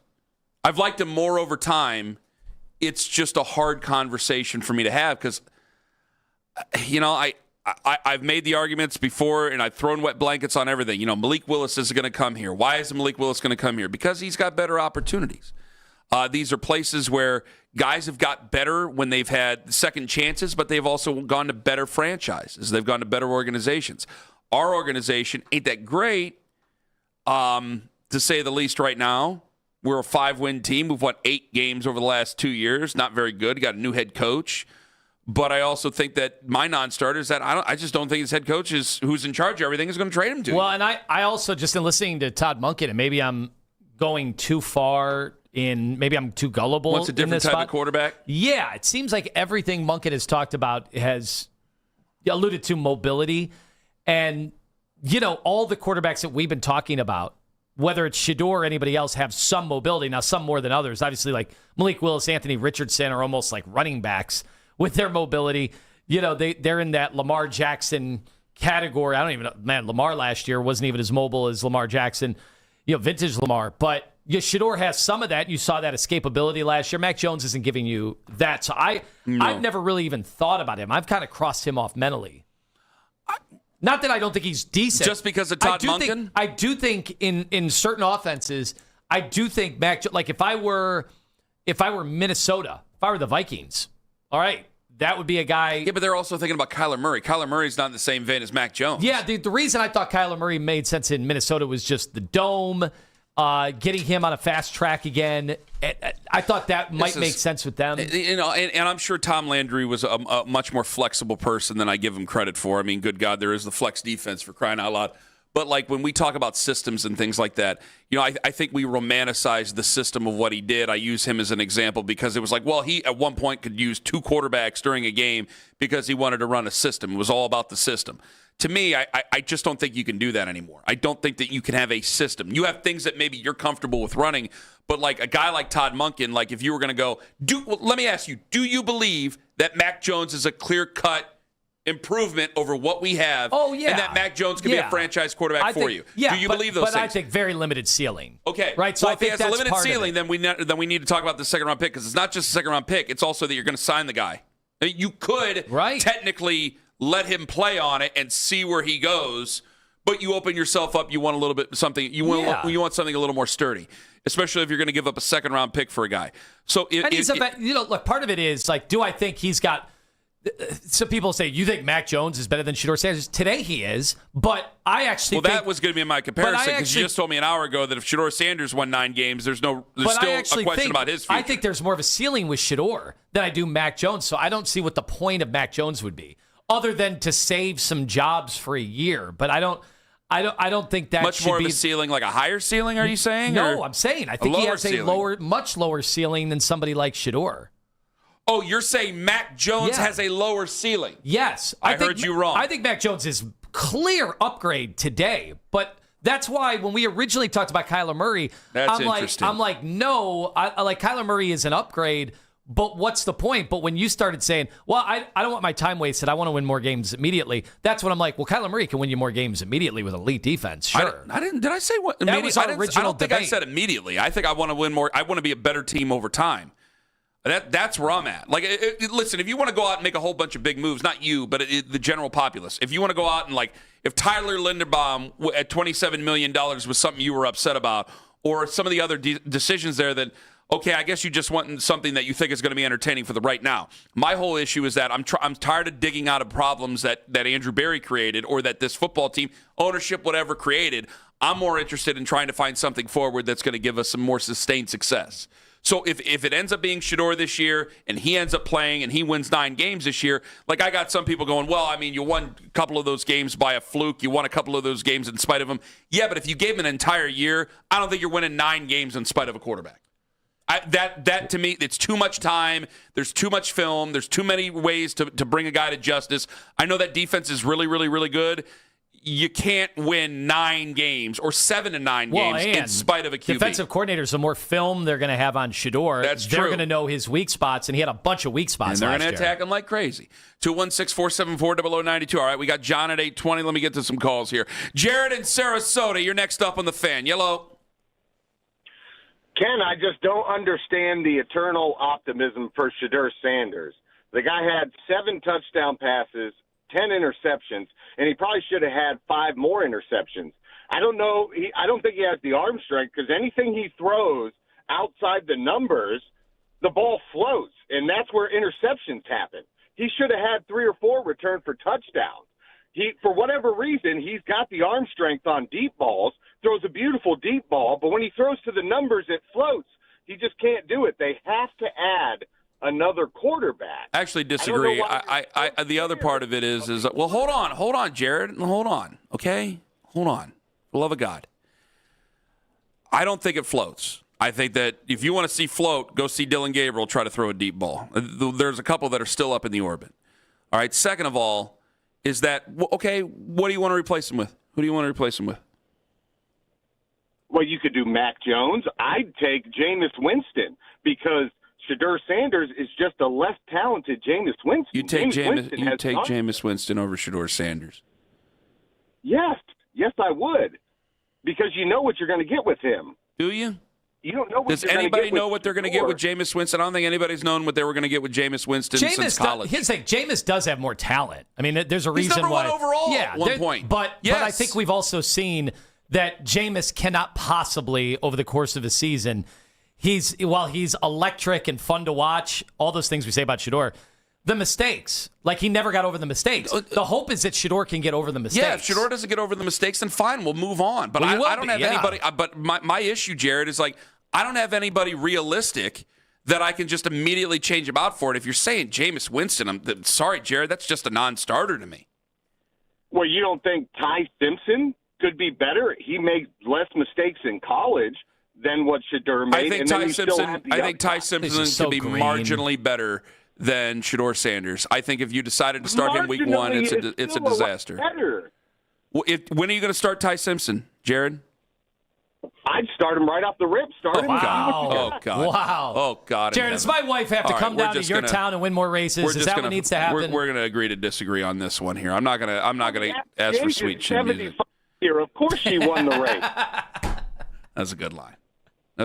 Thank you for the call, Jared. 216-474. He wasn't far off with the average age. I looked around. Was there that many old people down there? Oh, yeah. So we were eating very early because of Got to get the early bird. And we were, pushing people out of the way to get those 4:45 reservations.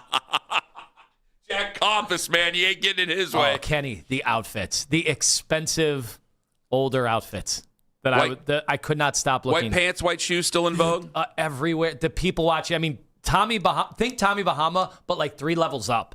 Designer, expensive. Really? Nice. It was a thing of beauty. Good for them. Good for the elderly down there in Sarasota, Florida. But their elderly can get around a lot better than the elderly around here. Maybe John. They're very active. Well, there's the weather's different. It lubricates the joints They're out better every day. Yeah. Wouldn't you be if you lived down there? That's why people move down. I'll never move down there, but that's not that far away, and I don't need triple the salary. You're as old as the hills. John Greco going to join us. Maybe John's going to agree with Jared on this, and it seems that Joel Bitonio might not be retiring, but he might not be coming back to Cleveland. What would John do? We're going to ask Greco that next. Also, the Neutral Zone with Rat Boy and the Hog at 8:45 with what the hell is Kevin trying to pull off down there in Atlanta? Anthony Lima.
does.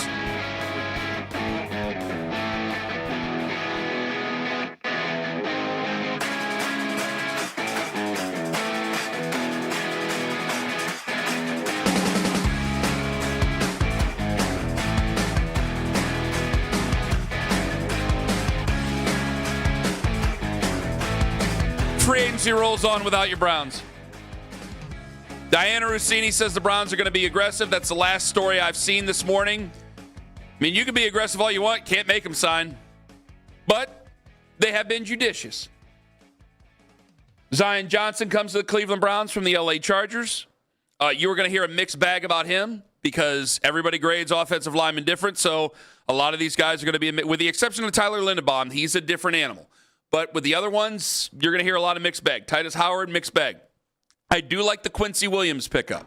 I do like that. I think that he's got a good head on his shoulders. I think that he's a pretty good player. He has had an up and down career. That's why he's available. Okay, I'm hoping that there's some ups left in that career. But I think that he's a good quality player, good quality character person. I think he's the right addition to the locker room.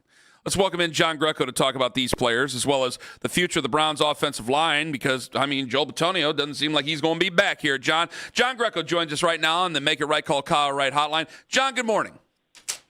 Ken, good morning. Good to be with you guys. All right, John, Diana Rossini says the Browns are going to be interested in more guards. They're going to be, quote, aggressive for another guard. They've already brought in Zion Johnson. So does that mean that either A, I mean, you know him very well. I have to put you on the spot and make you speculate. Probably unfair, but I'm going to do it. Joel Bitonio, is he retiring? It doesn't seem like he'd be coming back. Is he retiring or could he be going to a different team? I do not know the definitive answer. I have been giving Joel and his family the space, and I know a lot of people are probably asking him that question, so I decided that when he makes that decision, I'll support him one way or another. Certainly the signing of Zion Johnson is – I don't know if that's the definitive writing on the wall that says that Joel will not be back because Zion Johnson played right guard early in his career. And I think guards have the ability to flip. And it's a little bit easier than playing tackle. I just think Andrew Berry is doing his due diligence and operating on the assumption that if Joel decides that, he's moving on, whether he's retiring or, going to a different team, they have to be prepared, and they can't just be ready to build these key components via the draft. They saw an opportunity in a free agent that is durable, is a guy that is exceptional in the run game, was leaking oil a little bit last year in pass protection, and historically, that's been kind of his knock. But with everything with the Chargers last year with the revolving door at left tackle, as we've experienced that, I think that there was a lot stacked up against him in Zion Johnson. But going back to Joel, I want him to do what's best for him. Do I want to see him in a Browns uniform next year? Absolutely, especially with the addition of Coach George Warhop as the offensive line coach, a guy that I played for.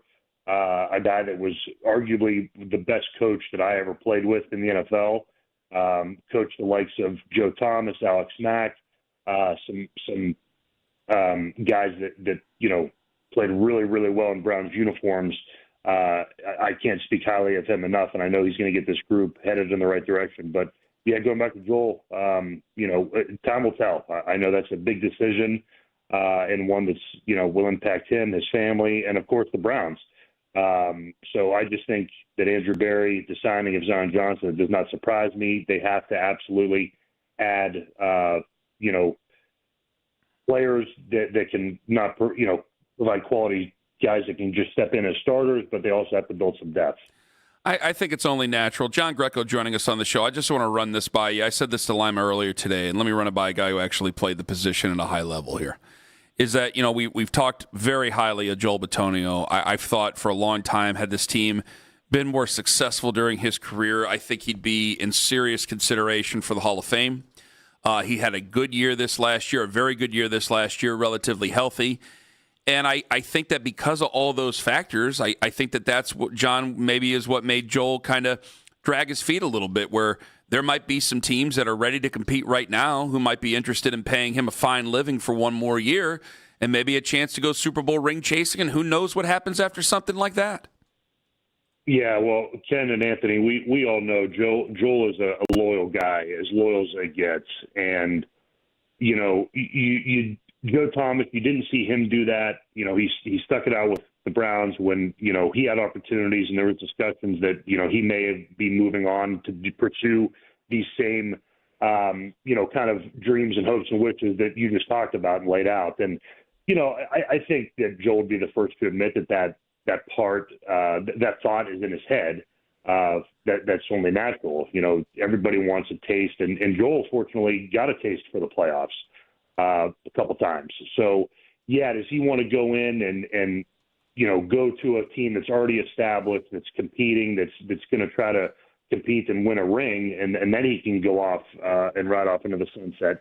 I don't know, but that certainly is a part of the decision-making process. But I think the loyalty is there with him, and regardless of what he thinks, if this is a quote-unquote transition year again, we find ourselves in kind of I guess you can call it a rebuild, but there's just a lot of uncertainty, new coaching staff, uncertainty at quarterback, plugging in a lot of different starters, especially offensively, trying to add some weapons at key positions. So Joel knows all that. I mean, he's a smart guy. He's played a long time. He sees the writing on the wall, and he can, see things in that locker room.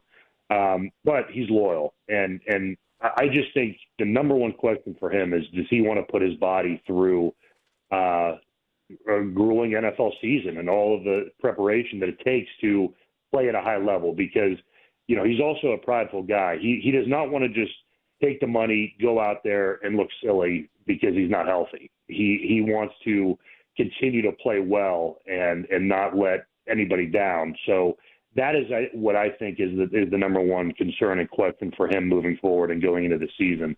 Can he have a great relationship with the training staff and the coaches to develop a plan where they're taking care of him throughout the week? That way on Sundays he can go out and just let it fly and play well. So those are all the decisions. As far as whether he's going to stay Brown or pursue a perennial playoff team or a team that's poised to make that final push, or maybe missing veteran leadership and a quality offensive lineman, that remains to be seen. But I think it's all about his body. Or you could pull a Jack Conklin and take the money and miss 29 games over 3 years. Right now, John Greco on the hotline. So, John, in this situation... Reckless speculation. No, he missed those games, and he took the money. I don't think he gave any of the money back. John Greco with us right now on the hotline. So, the Browns are trying to cobble together this offensive line, and they have to use free agency because they didn't draft well enough to do so. The Texans were in that boat last year. The Bears over the last few years, obviously trying to do that as well. Talk about how difficult that is, especially with a new staff, new offensive line coach, to do it this way. And how do you think they've done so far with the trade they made and the pickup yesterday? Yeah, so, Anthony, great question, and I like how you just came in off the top ropes. That was good. So, yeah, obviously, Titus Howard, you kind of know what you're going to get with him. Proven, was solid at was solid at his position, and I think durability is going to be the key thing for the Browns. And we just need guys that are consistent, that can stay on the field and be productive. And I think that he has done that. Obviously, we talked about Zion Johnson. Obviously played left guard. We just talked about Joel, but I like him as a run blocker. And I started talking about George Warhop. Believe me, and everybody needs to hear this. George Warhop is a guy that likes big offensive linemen that are road graders. When I played under him, it was the biggest I was in my career.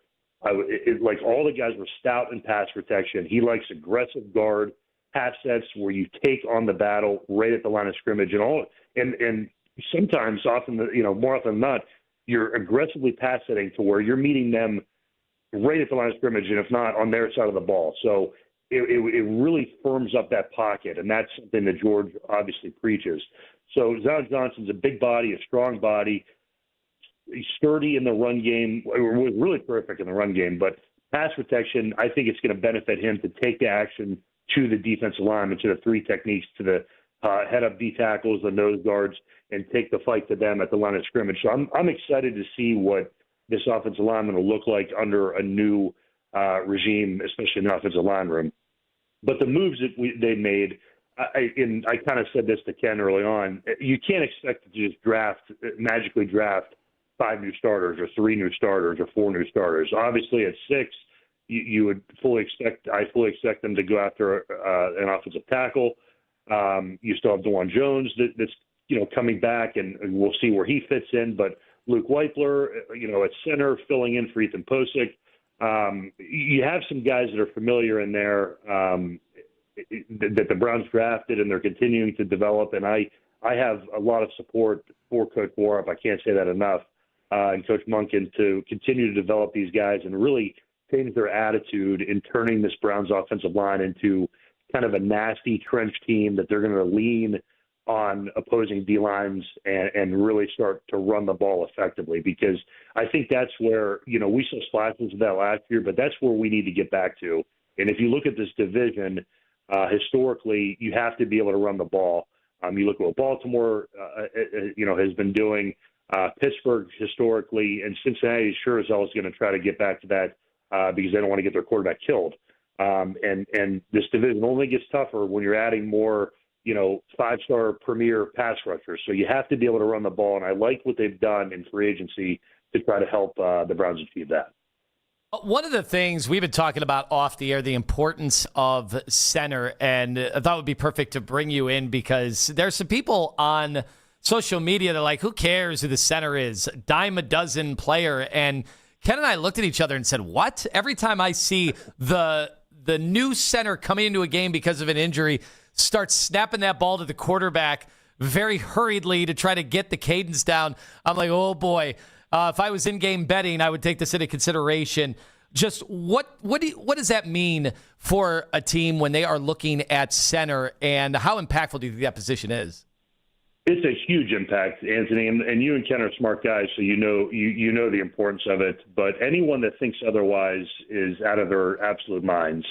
A center is, in particular, in an offense where you have a young quarterback that is not ready to, make every adjustment known to man when defenses are moving right before the line of scrimmage. The center has to orchestrate everything, make the calls, read defenses, read safeties, read pressures, and has to get everybody organized.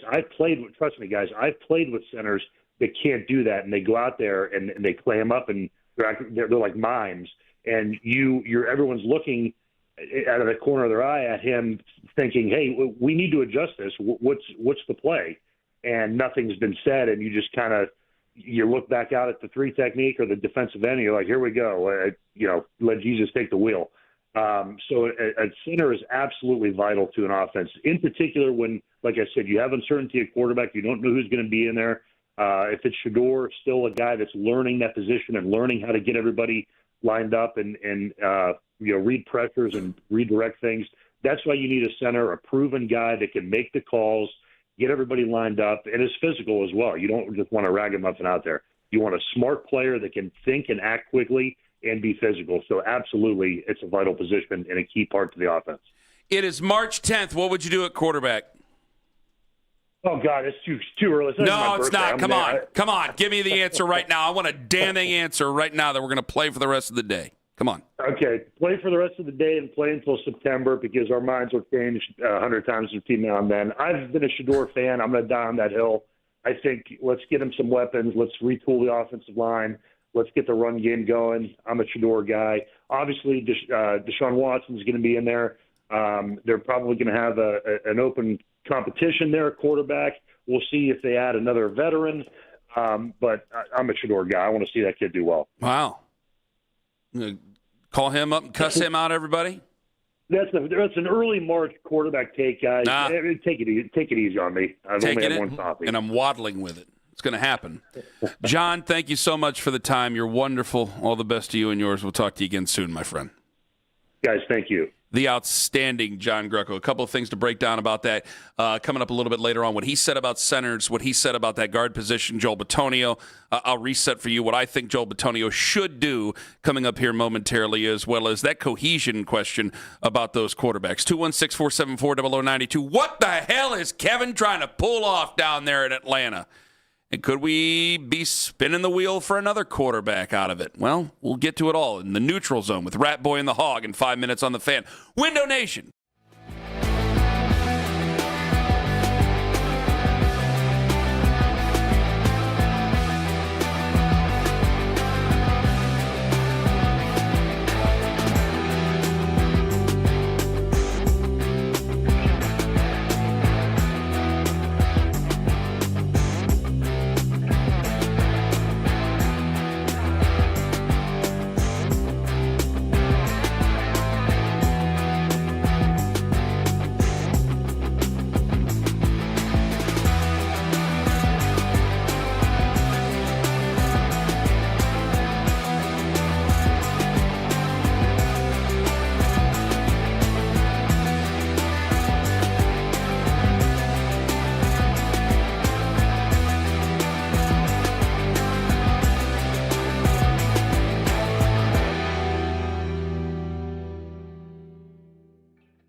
It's time for the Neutral Zone with Rat Boy and the Hog.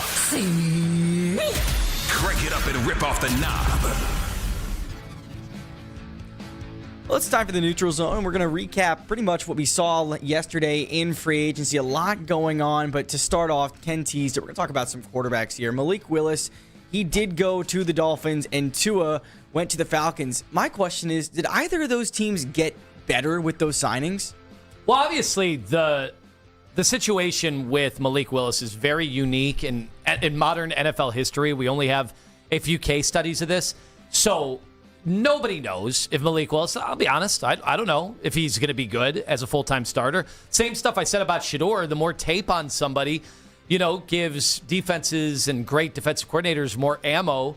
But obviously, I'm intrigued, and I think there were people around the league that were intrigued at what Malik Willis is.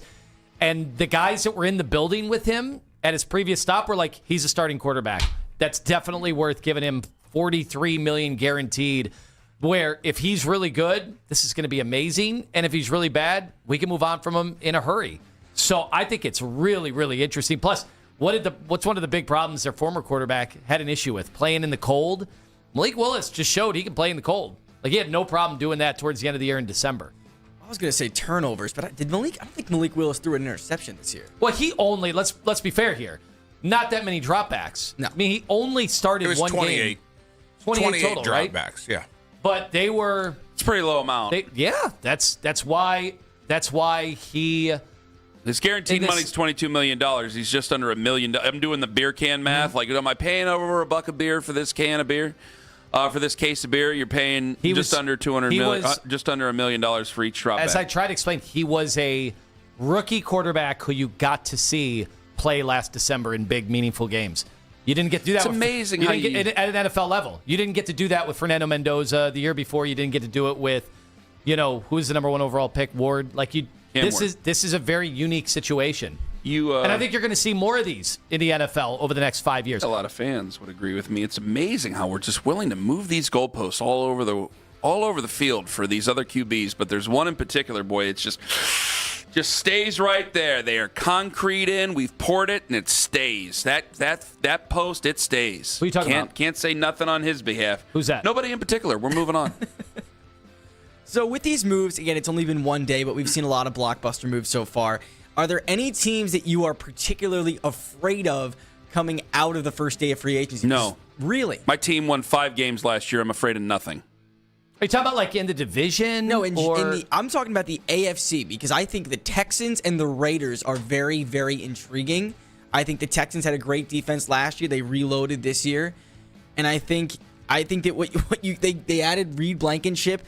They re-signed a bunch of their pieces on defense. So I think the Texans, look for them to be a Super Bowl contender. But here's the hard part about the AFC. You had 2 teams in the Ravens and the Chiefs that didn't even make the playoffs. Nope. That we've always been behind. So you add all the teams that made the playoffs last year. You add those 2 teams, and of course, what is everybody saying free agency? We got better. We're a better football team than today. I'd hope you not get worse. That's honestly why I'm not in position to sit here and break down the rest of the AFC teams. And are we keeping up? We are behind all these teams, and it is going to be really hard for us to close the gap. Fortunately, we have a really good defense. We lost a linebacker, added a linebacker. Yesterday, we're working on the offensive line. But we got a long way to go. And I don't think any Browns fans are under any delusions right now that we've, leaped the field with free agency. Like, when they draft a wide receiver or an offensive line at 6, and what is the next pick? 20? Like, when we 24. When we do that, we'll start to say those things. But there are a lot of other teams that right now are ahead of us. I will be nervous for teams jumping ahead of us when we're back in the playoff mix. We're not back in the playoff mix, so what the hell's the point? Why get myself nervous over something I don't have to? Browns get in their own way. Once they get out of their own way, then we'll focus on other teams getting in their way. Nothing we do in free agency or the draft is going to change what Vegas thinks of us, what the league thinks of us. We're going to be towards the bottom of the pecking order. Well, you talked about the Browns needing a wide receiver, and there were 4 big deals signed by receivers yesterday. And I'm looking at them. I'm looking at these guys: Alec Pierce, Mike Evans, Rashid Shaheed. I'm looking at these guys, and I'm like, was it worth it? Alec Pierce got the highest AAV of any receiver, and he only had 1,003 yards last year.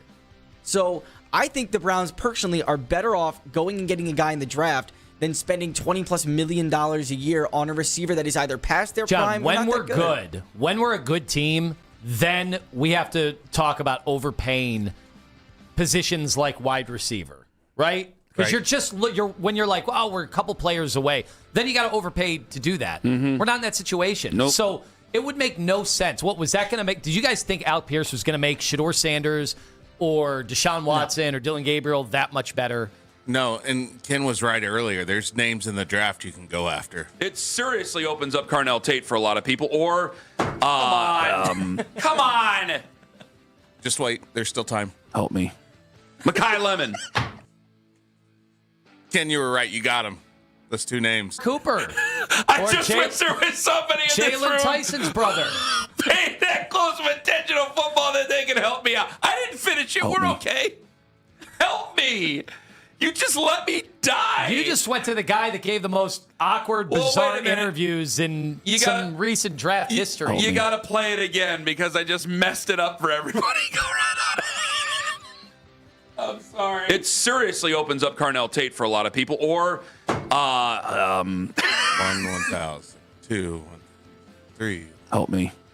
Mekhi Lemon. Got it. 5 seconds. It's a long time. Nobody help me. Help me. We're going to do this thing over again. Help me, please. Think of the guy who gave the bad interview. Did he really give bad interviews, or is this like... You think they're getting carried away with it? No, is this like an Adam Farrell thing? Like, is this one of the parodies, or is this real? I just want to make sure I'm saying the right thing as time goes on, because, I mean, if he could be there at 6, okay, well, we have to have that discussion. Does bad interviews scare you away from a guy? That's not for Rat Boy and the Hog. I'm just thinking out loud here. Go ahead, John. I'm sorry, buddy. It's okay. The Browns, again, not really doing much in free agency yesterday. You got a couple of guys, but... I mean, where are you guys? Where's your head at? Are you happy? Are you not happy? I'm well, we'll answer that question at 9:00. But Rat Boy and the Hog is for some of the other things that are going on out there. Okay. I'm looking at the wide receiver market. We talked about the wide receiver market. I'm seeing who's available next. I think Jawan Jennings would be a great guy for the Browns to go after. I think that he would come cheap. I think that he would come with. I'd rather just go to the draft. You really? Yeah, I'd rather just go to the draft. You don't think you need one more receiver? Because are you going to take 2 or 3 receivers in the draft? You need a bunch of receivers, but I'm not getting my Bulls not getting running. I mean, you looked at what Alec Pierce got. Why am I even bothered to go ahead and go after one of those other guys if I'm just going to end up overpaying for him when I'm not in a position, like Lima had said, I'm not in a great position to overpay. Overpay for what? For 2 more wins? Okay, great. We're a 7-win football team. That ain't going to get you anywhere. Like the Tyler Linderbaum thing, like that does come with its own set of circumstances. Like you go and you grossly overpay for a guy. Now they're going to move around offensive linemen over there. They're going to bring in Fernando Mendoza. It does, as much as things change, it does smell like, oh God, this is very Raiders. This looks very Raiders in the past. And it's like, okay, well, you want to make sure that your quarterback's protected.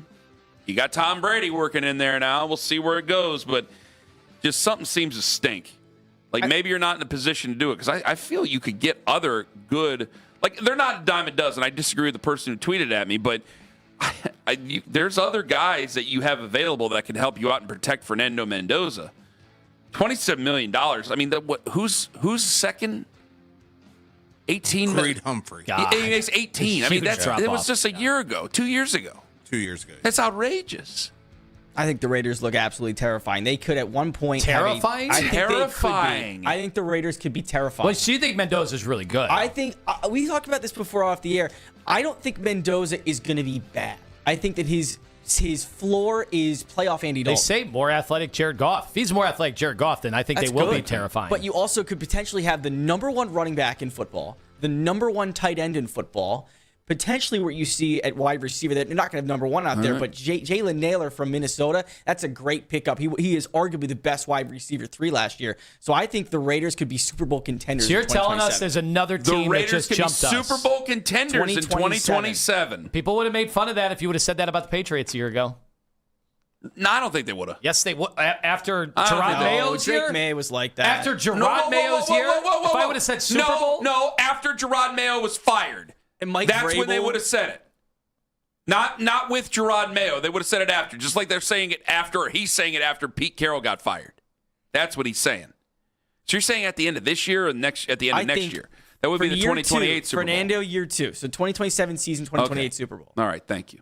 John, you're already thinking ahead, but I can't give away what I can sell. You asked me how I feel. I feel satisfied, and I'm going to tell everybody why in 5 minutes on The Fan. Anthony Lima for Van Scoy Hair. And if you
to this week's edition of 92.3 The Fan's off-season special. Get the latest on the Browns as we are in the middle of legal tampering tonight, 7 to 9, right here on 92.3 The Fan. From the University Hospital Sports Desk, I'm Jeff Thomas.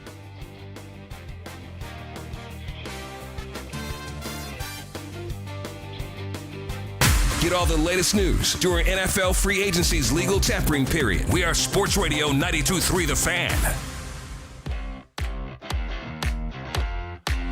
Coming up at 8:20, we have a dissenting opinion. 9:20, we have a dissenting opinion about the Browns' free agent acquisitions, specifically offensive line. We'll play that for you at 9:22 this morning. Tone, take her away. 92.3 The Fan, looking for a winner. Enter the code word BID, B-I-D, at 923thefan.com before 10 a.m. Still 1 hour to go. Your chance to win a pair of tickets to the MAC Men's semifinals coming up Friday, March 13th, 5 p.m. All eyes going to be on Cleveland and Rocket Arena. Get tickets at rocketarena.com. John Greco was on with us earlier today. Here's a positive opinion about the Browns' offensive line acquisitions because of who's going to be coaching that offensive line. John, take her away. George Warhop is a guy that likes big offensive linemen that are road graders. When I played under him, it was the biggest I was in my career. Like all the guys were stout in pass protection. He likes aggressive guard half sets where you take on the battle right at the line of scrimmage and sometimes more often than not, you're aggressively pass setting to where you're meeting them right at the line of scrimmage and if not on their side of the ball. So it really firms up that pocket, and that's something that George obviously preaches. So that's good stuff from John Greco right there. Hear that whole interview, 923thefan.com. I'm going to tell you guys how I feel about this free agency so far for the Browns. I know that we're paying attention to a lot of different things that could happen. There's really been all quiet on the Western Front. There's quality free agents that are still out there. Trey Hendrickson. Not that the Browns would be interested. I'm just saying in general, there's quality free agents that are out there. And still, it's been pretty quiet compared to where it was yesterday right at noon. So any news can happen. Free agent breaking news can happen. Turn us on your smart speakers, 92.3 The Fan, 92.3thefan.com, the free Odyssey app, as well as YouTube Live. Yes. When did the Browns add Joe Flacco last year? It was like April, wasn't it? Was it? Was it that late? Yeah. And okay. And obviously, Joe Flacco was our what? On week one, day one. Day one starter. So week one starter. We get very, very obsessed with the first day of free agency. Yes, we do. But these are the overpays. The first day, normally, these are when guys are overpaid because you're trying to get a beat on the rest of the league. You have, only so many players available. And then after all is said and done, after, free agency, the first few days are done, or maybe even the draft, now you settle in and see where are your value propositions and where are the injuries that might happen with your team and, getting ready for the season. And so this isn't the end all. Your depth chart is not decided after day one of free agency. Joe Flacco was April 11th last season. That was also happened between free agency and Joe Flacco. There was a quarterback at Chipotle. That's right. Kirk Cousins. Yes. Who could still be going to that Chipotle if he wanted to. Every day. He could go every day if he wanted. Still not extremely excited about the possibilities of him being here, though.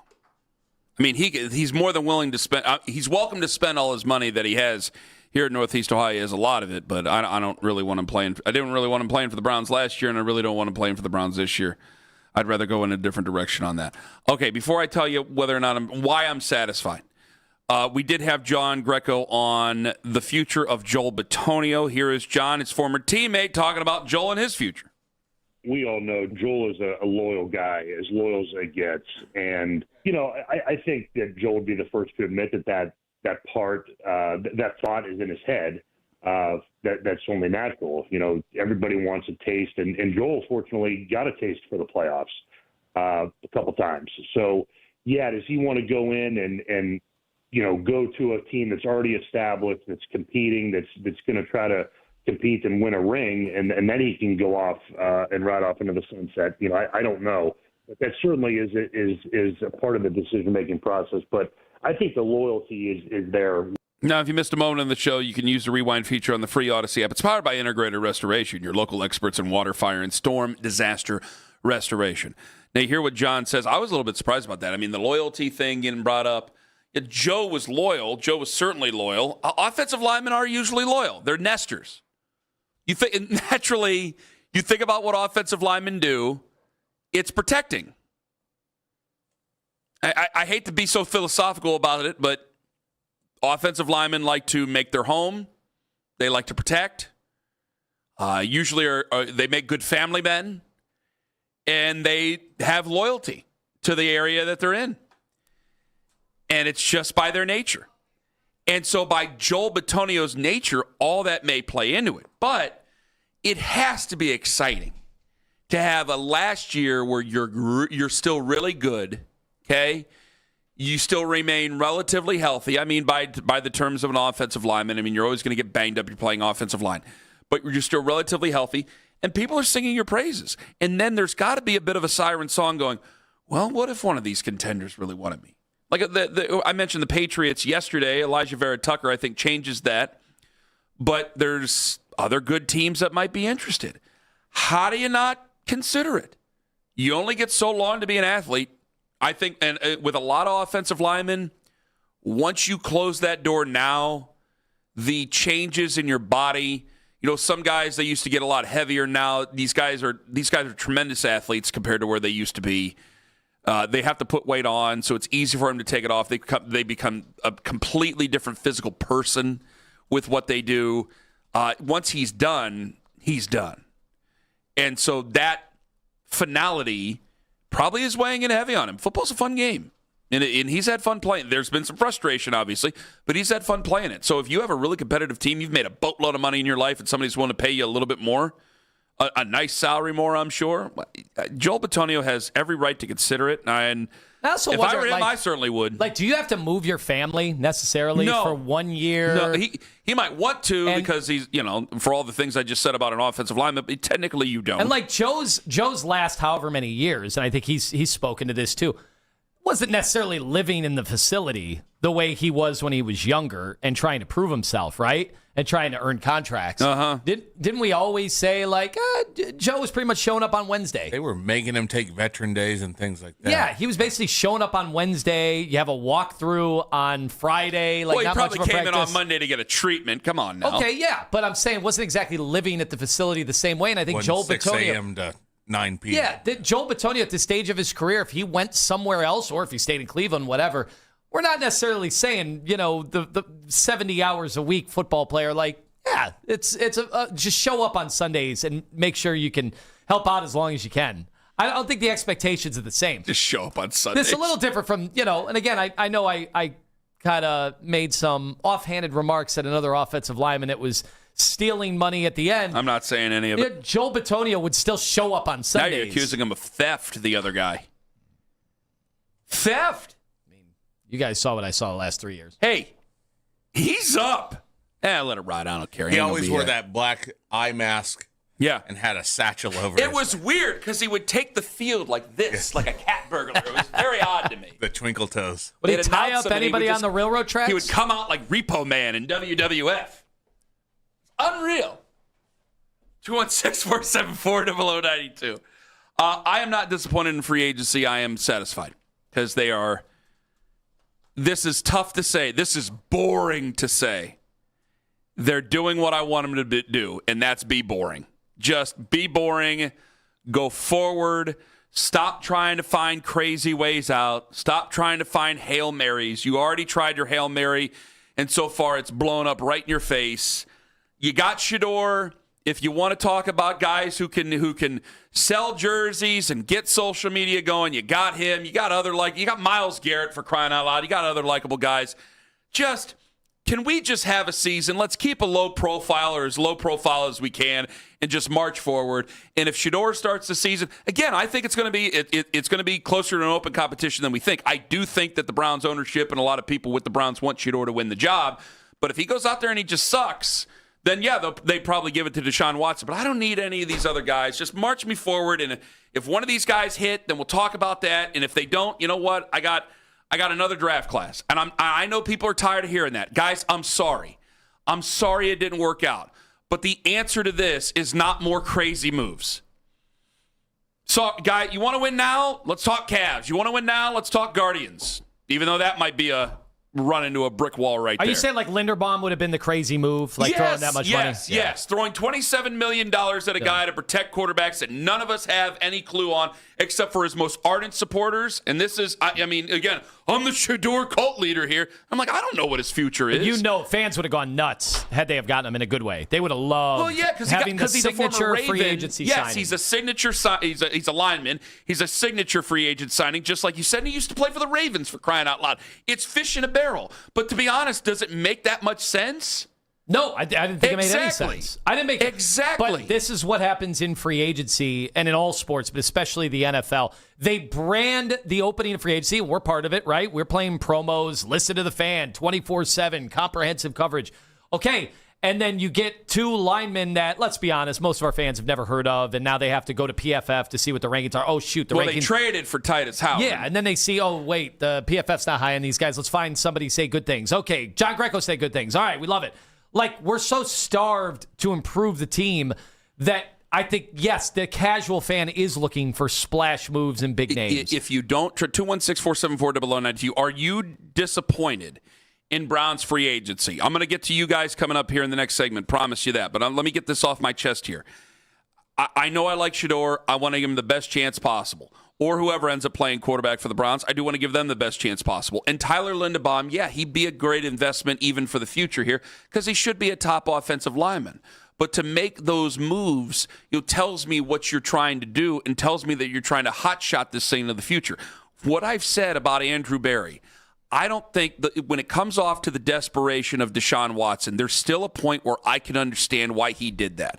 It's much more going over the history lesson that we almost have to go through once a week now, is that I understood that there was a situation where I think that Baker made it hard on them. I think obviously they made it hard on him, but he made it hard on them, and they reached a point of no return. We've stood by our stance of what we've said here for the last 5 years now, Anthony, you and I, that Andrew Berry might have let it. Also, Jimmy Haslam guaranteed the money. It made him an offer he couldn't refuse, and we've been paying the fiddler for it ever since here. All right? But I've also been able to say why I don't hate Andrew Berry, because, one, he's a good guy. I always think that he's also tried to do what's right by the franchise. He's made plenty of mistakes, but I don't think he's done anything crazy. In desperation. It's crazy to go after Deshaun Watson now that we have 4 years, 5 years to know the history. But I don't think that he's been so irresponsible towards what this franchise has been. I really don't. Maybe I'm wrong. Maybe you guys disagree with me. Maybe you guys can knock me out of the park on that. But I looked at him last year and I said, gosh, you look at what this quarterback class is. If you do something crazy, I can accuse you of trying to just save your own job. I'm still not in a position where I think that he is just trying to save his own job. To go out there and act foolishly, like you can overpay a bunch of guys and let somebody else deal with the bill later on.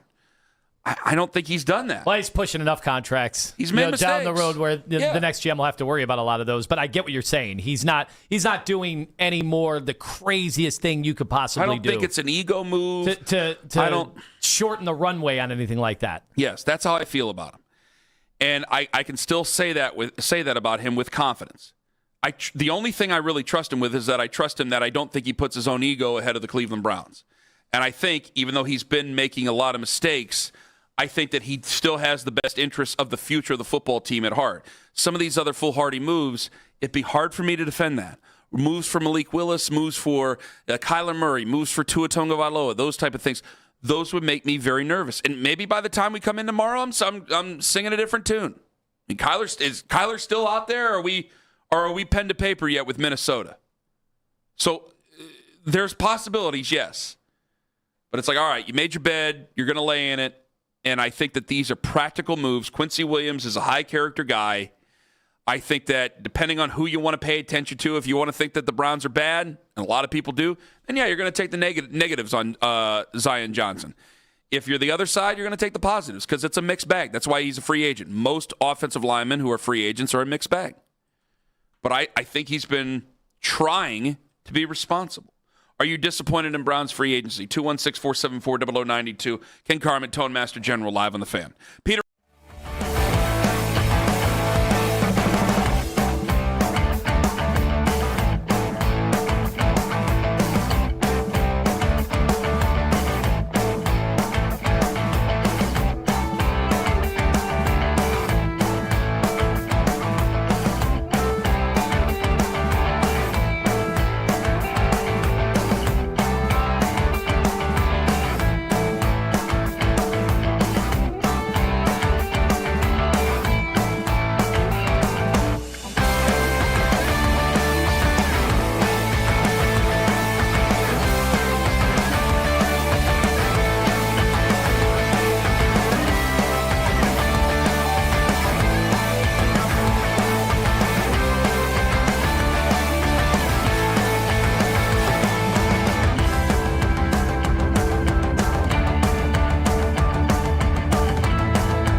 added a 3-run blast. The U.S. at 3-0 takes on Italy tonight, looking to secure a spot in the quarterfinals. Don't miss this week's edition of 92.3 The Fan's off-season special. Get the latest on the Browns as we're in the middle of legal tampering tonight, 7 to 9, right here on 92.3 The Fan. From the University Hospital Sports Desk, I'm Jeff Thomas.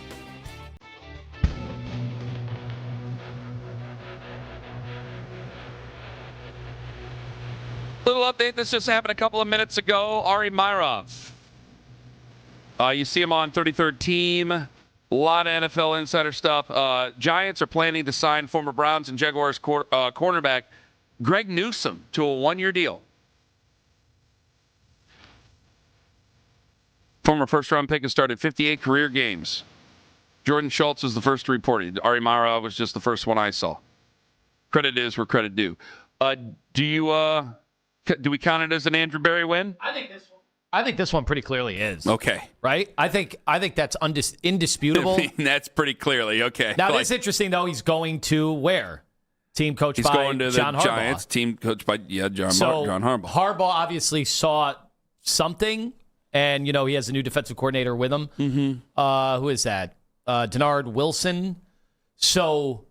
Look at you, football guy. No, I just looked it up. I Googled it. Oh. That's all I did. Because I'm saying, gritty Google. No, he wanted me to ask him on the air at some point this morning, is Lima just a casual? Because he didn't know some of the names that were being thrown out there. And I'm like, I think most people are that. And then you're giving me Denard Wilson. I'm going, the hell are you? But I think this Carucci's one, sitting next to me. Based on, now again, we'll find out, like, the guy we traded for from Jacksonville, with our new Tyson Campbell, yeah. But with our new defensive coordinator, we'll see if that makes a difference as well. Because you're shuffling things a little bit. Call it what he is. He already looked. I got nothing Campbell against Greg. good. Greg is a good guy. Campbell looked better in this defense. It just looked like Newsome had his moments too. Let's not make it seem like I understand that, but there was fans at overtime. There weren't times where they were like, "Man, he is going to be really, really good." Yes, of course, but there's such a thing as fit. There are so many guys. Well, that's Devin Bush too, right? Devin Bush was left for dead, came and played for Jim Schwartz, and we were talking about him as a Pro Bowler at times last year. Like that's how good he played. This defense, the Browns over the last 3 years, they have made me appreciate fit more than anything. More than a lot of other things that I've come to appreciate over these last few years. Because of, I've always been, just give me the talent, just give me the talent, just give me the talent. I think that we overrate 4-3 versus 3-4. I think there's a lot of hybrid that goes on. Owen knows that right off the tippy top. But there are guys who are, they're pure nose. They're pure, hey, this guy's going to control an A-gap, and that's the way this is going to go. But there's also plenty of guys that can shoot gaps. Okay, fine. I think we overrate some of that, but, man, there's some things there that, hey, man, Tyson Campbell, just a better fit on this defense than with Greg Newsome. And I know people saw Greg Newsome get burned in the playoffs, and they wanted to make jokes. I'm like, well, okay, he's in the playoffs. But our defense is better with Tyson Campbell than Greg Newsome. No offense to Greg. 216-474-0092. So your thought, I didn't even ask you. I just shot my mouth off. Are you satisfied so far, or are you wanting more? Because there's a bunch of people online who disagree with me. I had a remarkably low bar for the Browns because I didn't think it made any sense to go on. You believed him when he said he wasn't going to go crazy. Yes. Well, part of it is, and this is what people are going to have trouble, especially the pro-Berry expert in manipulating the cap. They thought we have endless resources. We do not. Nick Shook came on yesterday. He's a Cleveland native, works for NFL.com. He's like, the Browns don't have the resources that other teams do. Nick's a nice guy. That's what happens when you hand out a deal like you did for Deshaun Watson, don't get anything out of him, and then, oh, by the way, you're paying a ton of other guys, many of which are gone. I mean, you're still paying guys like David Njoku, right? You're still paying – there are guys that played 3 years ago that we're still paying. I mean, if you look, we have pushed a lot of money forward. There are benefits and there are pros and cons. Mm-hmm. Obviously, the pros were, in the meantime, you're trying to preserve some flexibility, but then over time, you're still going to be paying guys that are no longer on the roster. Yes. We've had guys, you talked about Juan Thornhill. Are we still paying Juan Thornhill? We are going to be paying a lot of guys that are no longer on the Browns, and that's part of pushing the money forward and relying on the salary cap to go up. New money for everybody every year, $20 million. It's gone up $100 million over 5 years. Those are all good ideas, but you do pay for it a little bit. And how you're paying for it is the Browns don't have endless resources. And even if you did have endless resources, does it make sense to spend them all this year when you're expected to be a 5-win football team? No. Now, the Raiders are in a little bit of a different situation. They are going on a bit of a spending spree. The Titans are going on a bit of a spending spree. And as long as those aren't crazy deals. Now, the Linderbaum thing, they are really looking at pairing him with a rookie quarterback who's never under center in his college career and making sure to overpay to protect that rookie quarterback that they're investing highly in with a number 1 overall pick. So I think that's the one time it might make sense to overpay a center. And still, even then, it's a lot of money. But for the Browns, you're not doing that. I hate to say it. I mean, Shador is a 5th-round pick. You're not going hog wild to protect him like you would a number 1 overall pick. You're just not. No, you're not. I see where you're coming from on that. You still should do what you, and they are. They're still making moves to protect the quarterback position. But they're not going above and beyond, acting like this is the most valuable resource in the organization. Our quarterback, no, he's a 5th-round pick who was very up and a lot of down last year. It's the most valuable resource, but there's something to be prudent about where you've said this before. When we weren't even working together, when the Sashi Brown stuff was going on, and you had said this on the afternoon show where you were saying, hey, like any idiot can tear a football team down. Well, any idiot can go out there and pay guys a lot of money. But I got to find, like, fit matters. Fit matters. Especially defensively. I got to find guys that are going to be a part of my fit. So Devin Bush priced himself out because he played on a really good defense. All right, I got to find a guy that's going to be able to help and replace him. Mike Rutenberg obviously laid the cards out there in front of all of us that he'd really like Quincy Williams, and we just brought in Quincy Williams. And despite the fact he was benched last year. Despite the fact that he was benched last year. On a bad football team, but there's going to be questions about that. I don't know how much I expect out of him. I just think he's a quality character person for your locker room there. So I'm good with that. We are seeing how difficult it is because I think any idiot can throw money at anybody. Oh, it's funny. If we had benched... I could overpay everybody and not care about the salary cap. You know how I feel about the cap. If we had benched a player and then he went to, like, the Steelers, you'd be mocking the Steelers going, you took a guy that got benched by the Browns? I think we did that with Juan Thornhill. Yeah. Little champions pose is what that's called right there. Of course, then there's been plenty of guys that we thought weren't going to be able to help us and ended up playing nice careers out there for other teams. Yes. Oh, sorry. This is Nick Shook, by the way, that dissenting opinion on Afternoon Drive yesterday. Hit it! I'm going to lump this in with Tyus Howard with that trade, too. Because when I got word of that at the Combine, I had a couple discussions with some people, and I thought, that's a little bit of a reach. And what I have now termed both of these moves on the offensive line, they are aspirational acquisitions. Zion Johnson ranked 53rd out of 81 guards in the NFL last year, according to Pro Football Focus overall grade. 49th in pass blocking, 64th in run blocking. Not great. Tyus Howard's grades, not much better. And also, over the course of his career, has not been consistent. But there's been times, and the Texans were, included in this, in which they thought he could take that next step and become the reliable guy that they wanted him to be. 58th out of 89 tackles last year, but 17th out of 89 tackles in pass blocking. So there's at least some upside in one department. I believe the way that the Browns look at this now is much like how they approached the Jerry Jeudy acquisition, which obviously has not aged well, which is let's trade for this guy. We believe in his upside and his potential, and we'll reward him for that potential now so that if he does reach that potential, that contract ends up looking affordable and like a savvy move for us in the long run. Offensive line, much harder to get that done, I think, but they're desperate. All right, I understand where Nick's coming from there, and that's exactly the point I make about free agent offensive linemen. I mean, there's a couple every now and then, and I mean every great now and then, that are going to be worth their weight in gold, it seems, to a lot of fans out there. And to franchises, I should say. Fans take it differently than the franchises. Tyler Linderbaum was one of those guys. Most of this, it's going to be a mixed bag, especially offensive, because we don't know who's grading, and we don't know how they're graded. So if we're mentioning PFF, again, we don't know going in, and there's plenty of people who say, yeah, they know what they're talking about, and then you'll find another half of offensive linemen. They have no idea. They got their head up their ass. They have no idea what they're doing. We're just going to have to see it. If he's out there and he's giving up a bunch of sacks and is Olaying and can't keep up with anybody, we're going to talk about it. And we're going to blame Andrew Berry for it. Because free agents are usually free agents. Usually, this is a different style here because of what happened with Linderbaum. Free agents are usually free agent offensive linemen for a reason. And there's going to be warts there. If there were no warts, if they were perfect, 99 out of 100 of them aren't going to be available for you. So we're going to take this guy, warts and all, and we're going to see if George Warhop can coach him up. We're going to see if he can play well enough with Tytus Howard. We're going to see what we're going to do at the other three positions here. 216-474-0092. Let me get to Rock in Georgia. You've been most patient. Rock, you're next up on the Fan. Hey, how's it going, man? Rock, go ahead. Hey, 1 second. 1 second. Yeah. We broke up. Baba That's Booey. a shame. All right, fine. Nate in Grand Rapids, Michigan. You're next up on the Fan. Hello, Nate.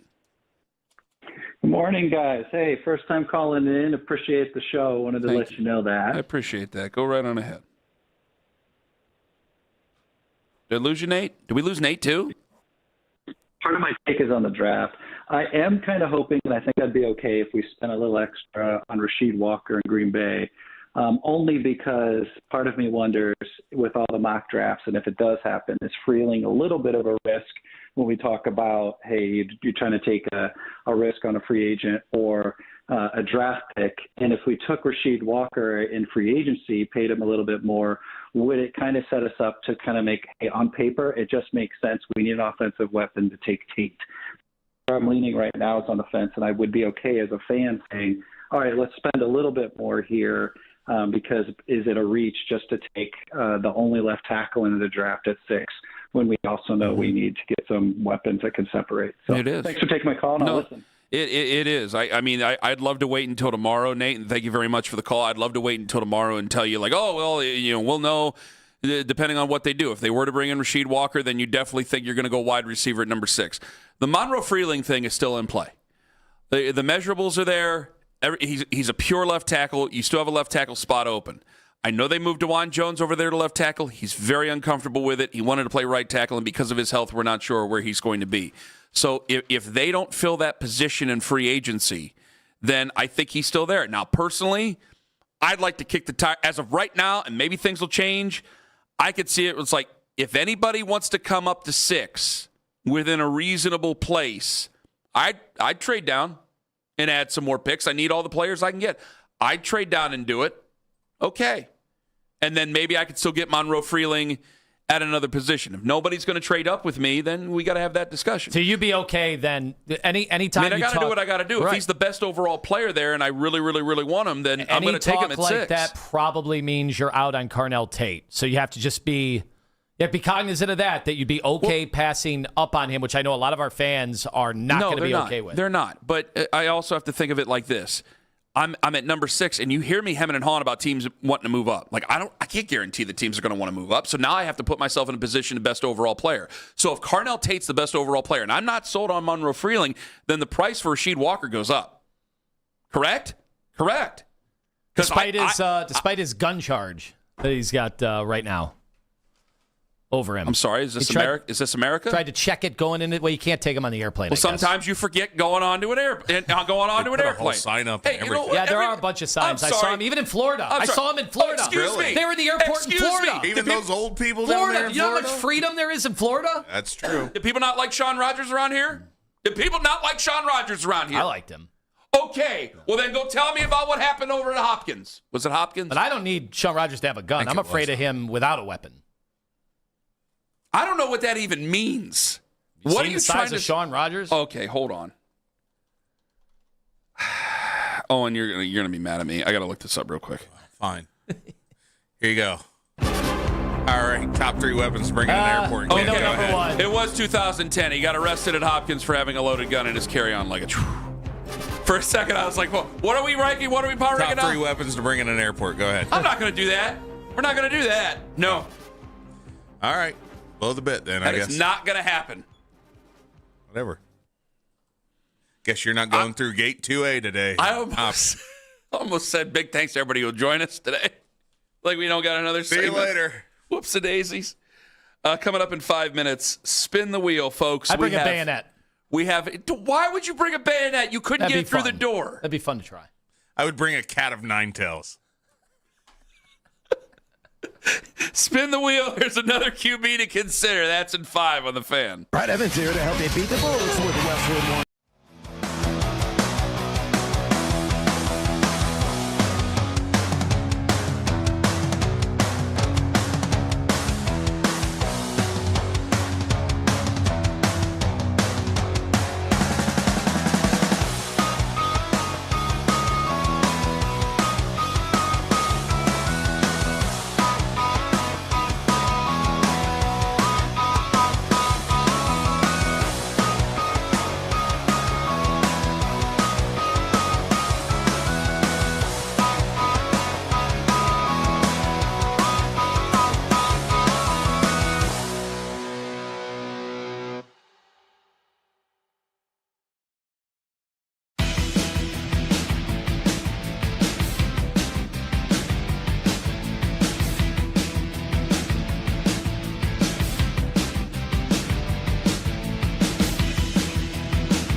Start ready, stay ready. Lenseek.com. LENDSEEK.com. In your weeknight with the best segments of the day. The Fan Rewind. Weeknights at 11.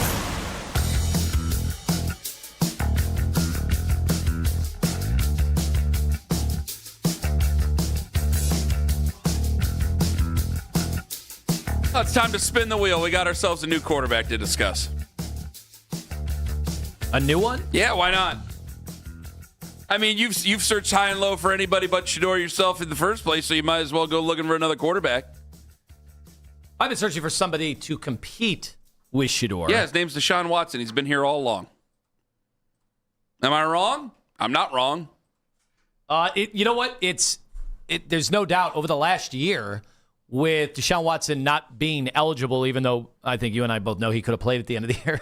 And I think some insurance associates would know that too, as the Browns are trying to collect on. Well, you better just before we move on, also do this. Reckless speculation. The safety on. Thank you, Lloyds of London. I'm not. I always love that, by the way. I didn't see any emus walking down Berea, so let's just relax. I always love that one too. The whole time, the Browns are going to collect on this insurance policy. I'm like, Deshaun Watson's doing backflips at the facility. The next time insurance people, adjusters, are looking to donate their money to people on policy, we'll be the first. So that'll be news to me when that happens. But either way. Actually owns a trampoline park now, and he just... But he was injured, in quotations, and so I didn't have to think about him last year. You're still recovering. Yeah. Well, I didn't think about him. You didn't think about him. We never talked about him, really, last year. Well, now he's healthy. Now he's going to be there in camp, and it's going to be very bizarre. Obviously, they've ripped all the signage. Anything alluding to Deshaun Watson has been gone for like a year and a half. So what is this going to be like? Like, had they have brought in Malik Willis, there would have been no Deshaun Watson talk. Now you've invited, with no Malik Willis, you've invited all the Deshaun Watson talk back to the forefront. So how are Browns fans going to be reacting to that? Is it finally water under the bridge because it's been so long? Or are they going to be hearkening back to the days of cheering his injury as he was carted off the field? There's a group of Browns fans that don't like Shedeur, right? And don't want Shedeur to be the starting quarterback. Does their dislike of Shedeur, can that be outweighed with Deshaun Watson? I guess is Owen, they don't want either. Well, somebody's got to play quarterback this year. That's right. how it works. Right. And then Dylan Gabriel's your other option? No, they don't want him either. The only people I know who hate Shedeur are people who spend way too much time on the internet. I'm serious, man. I do a lot Those are the only people that love Shedeur. I do a lot of boots on the ground. Wait a minute. Well, it's true. No, what you said was true. Those people didn't buy tickets last year to Browns games. What you said is true. The whoever makes those weird AI videos, I don't know if they've spent a single damn second in the city of Cleveland, let alone over at Huntington Bank Field.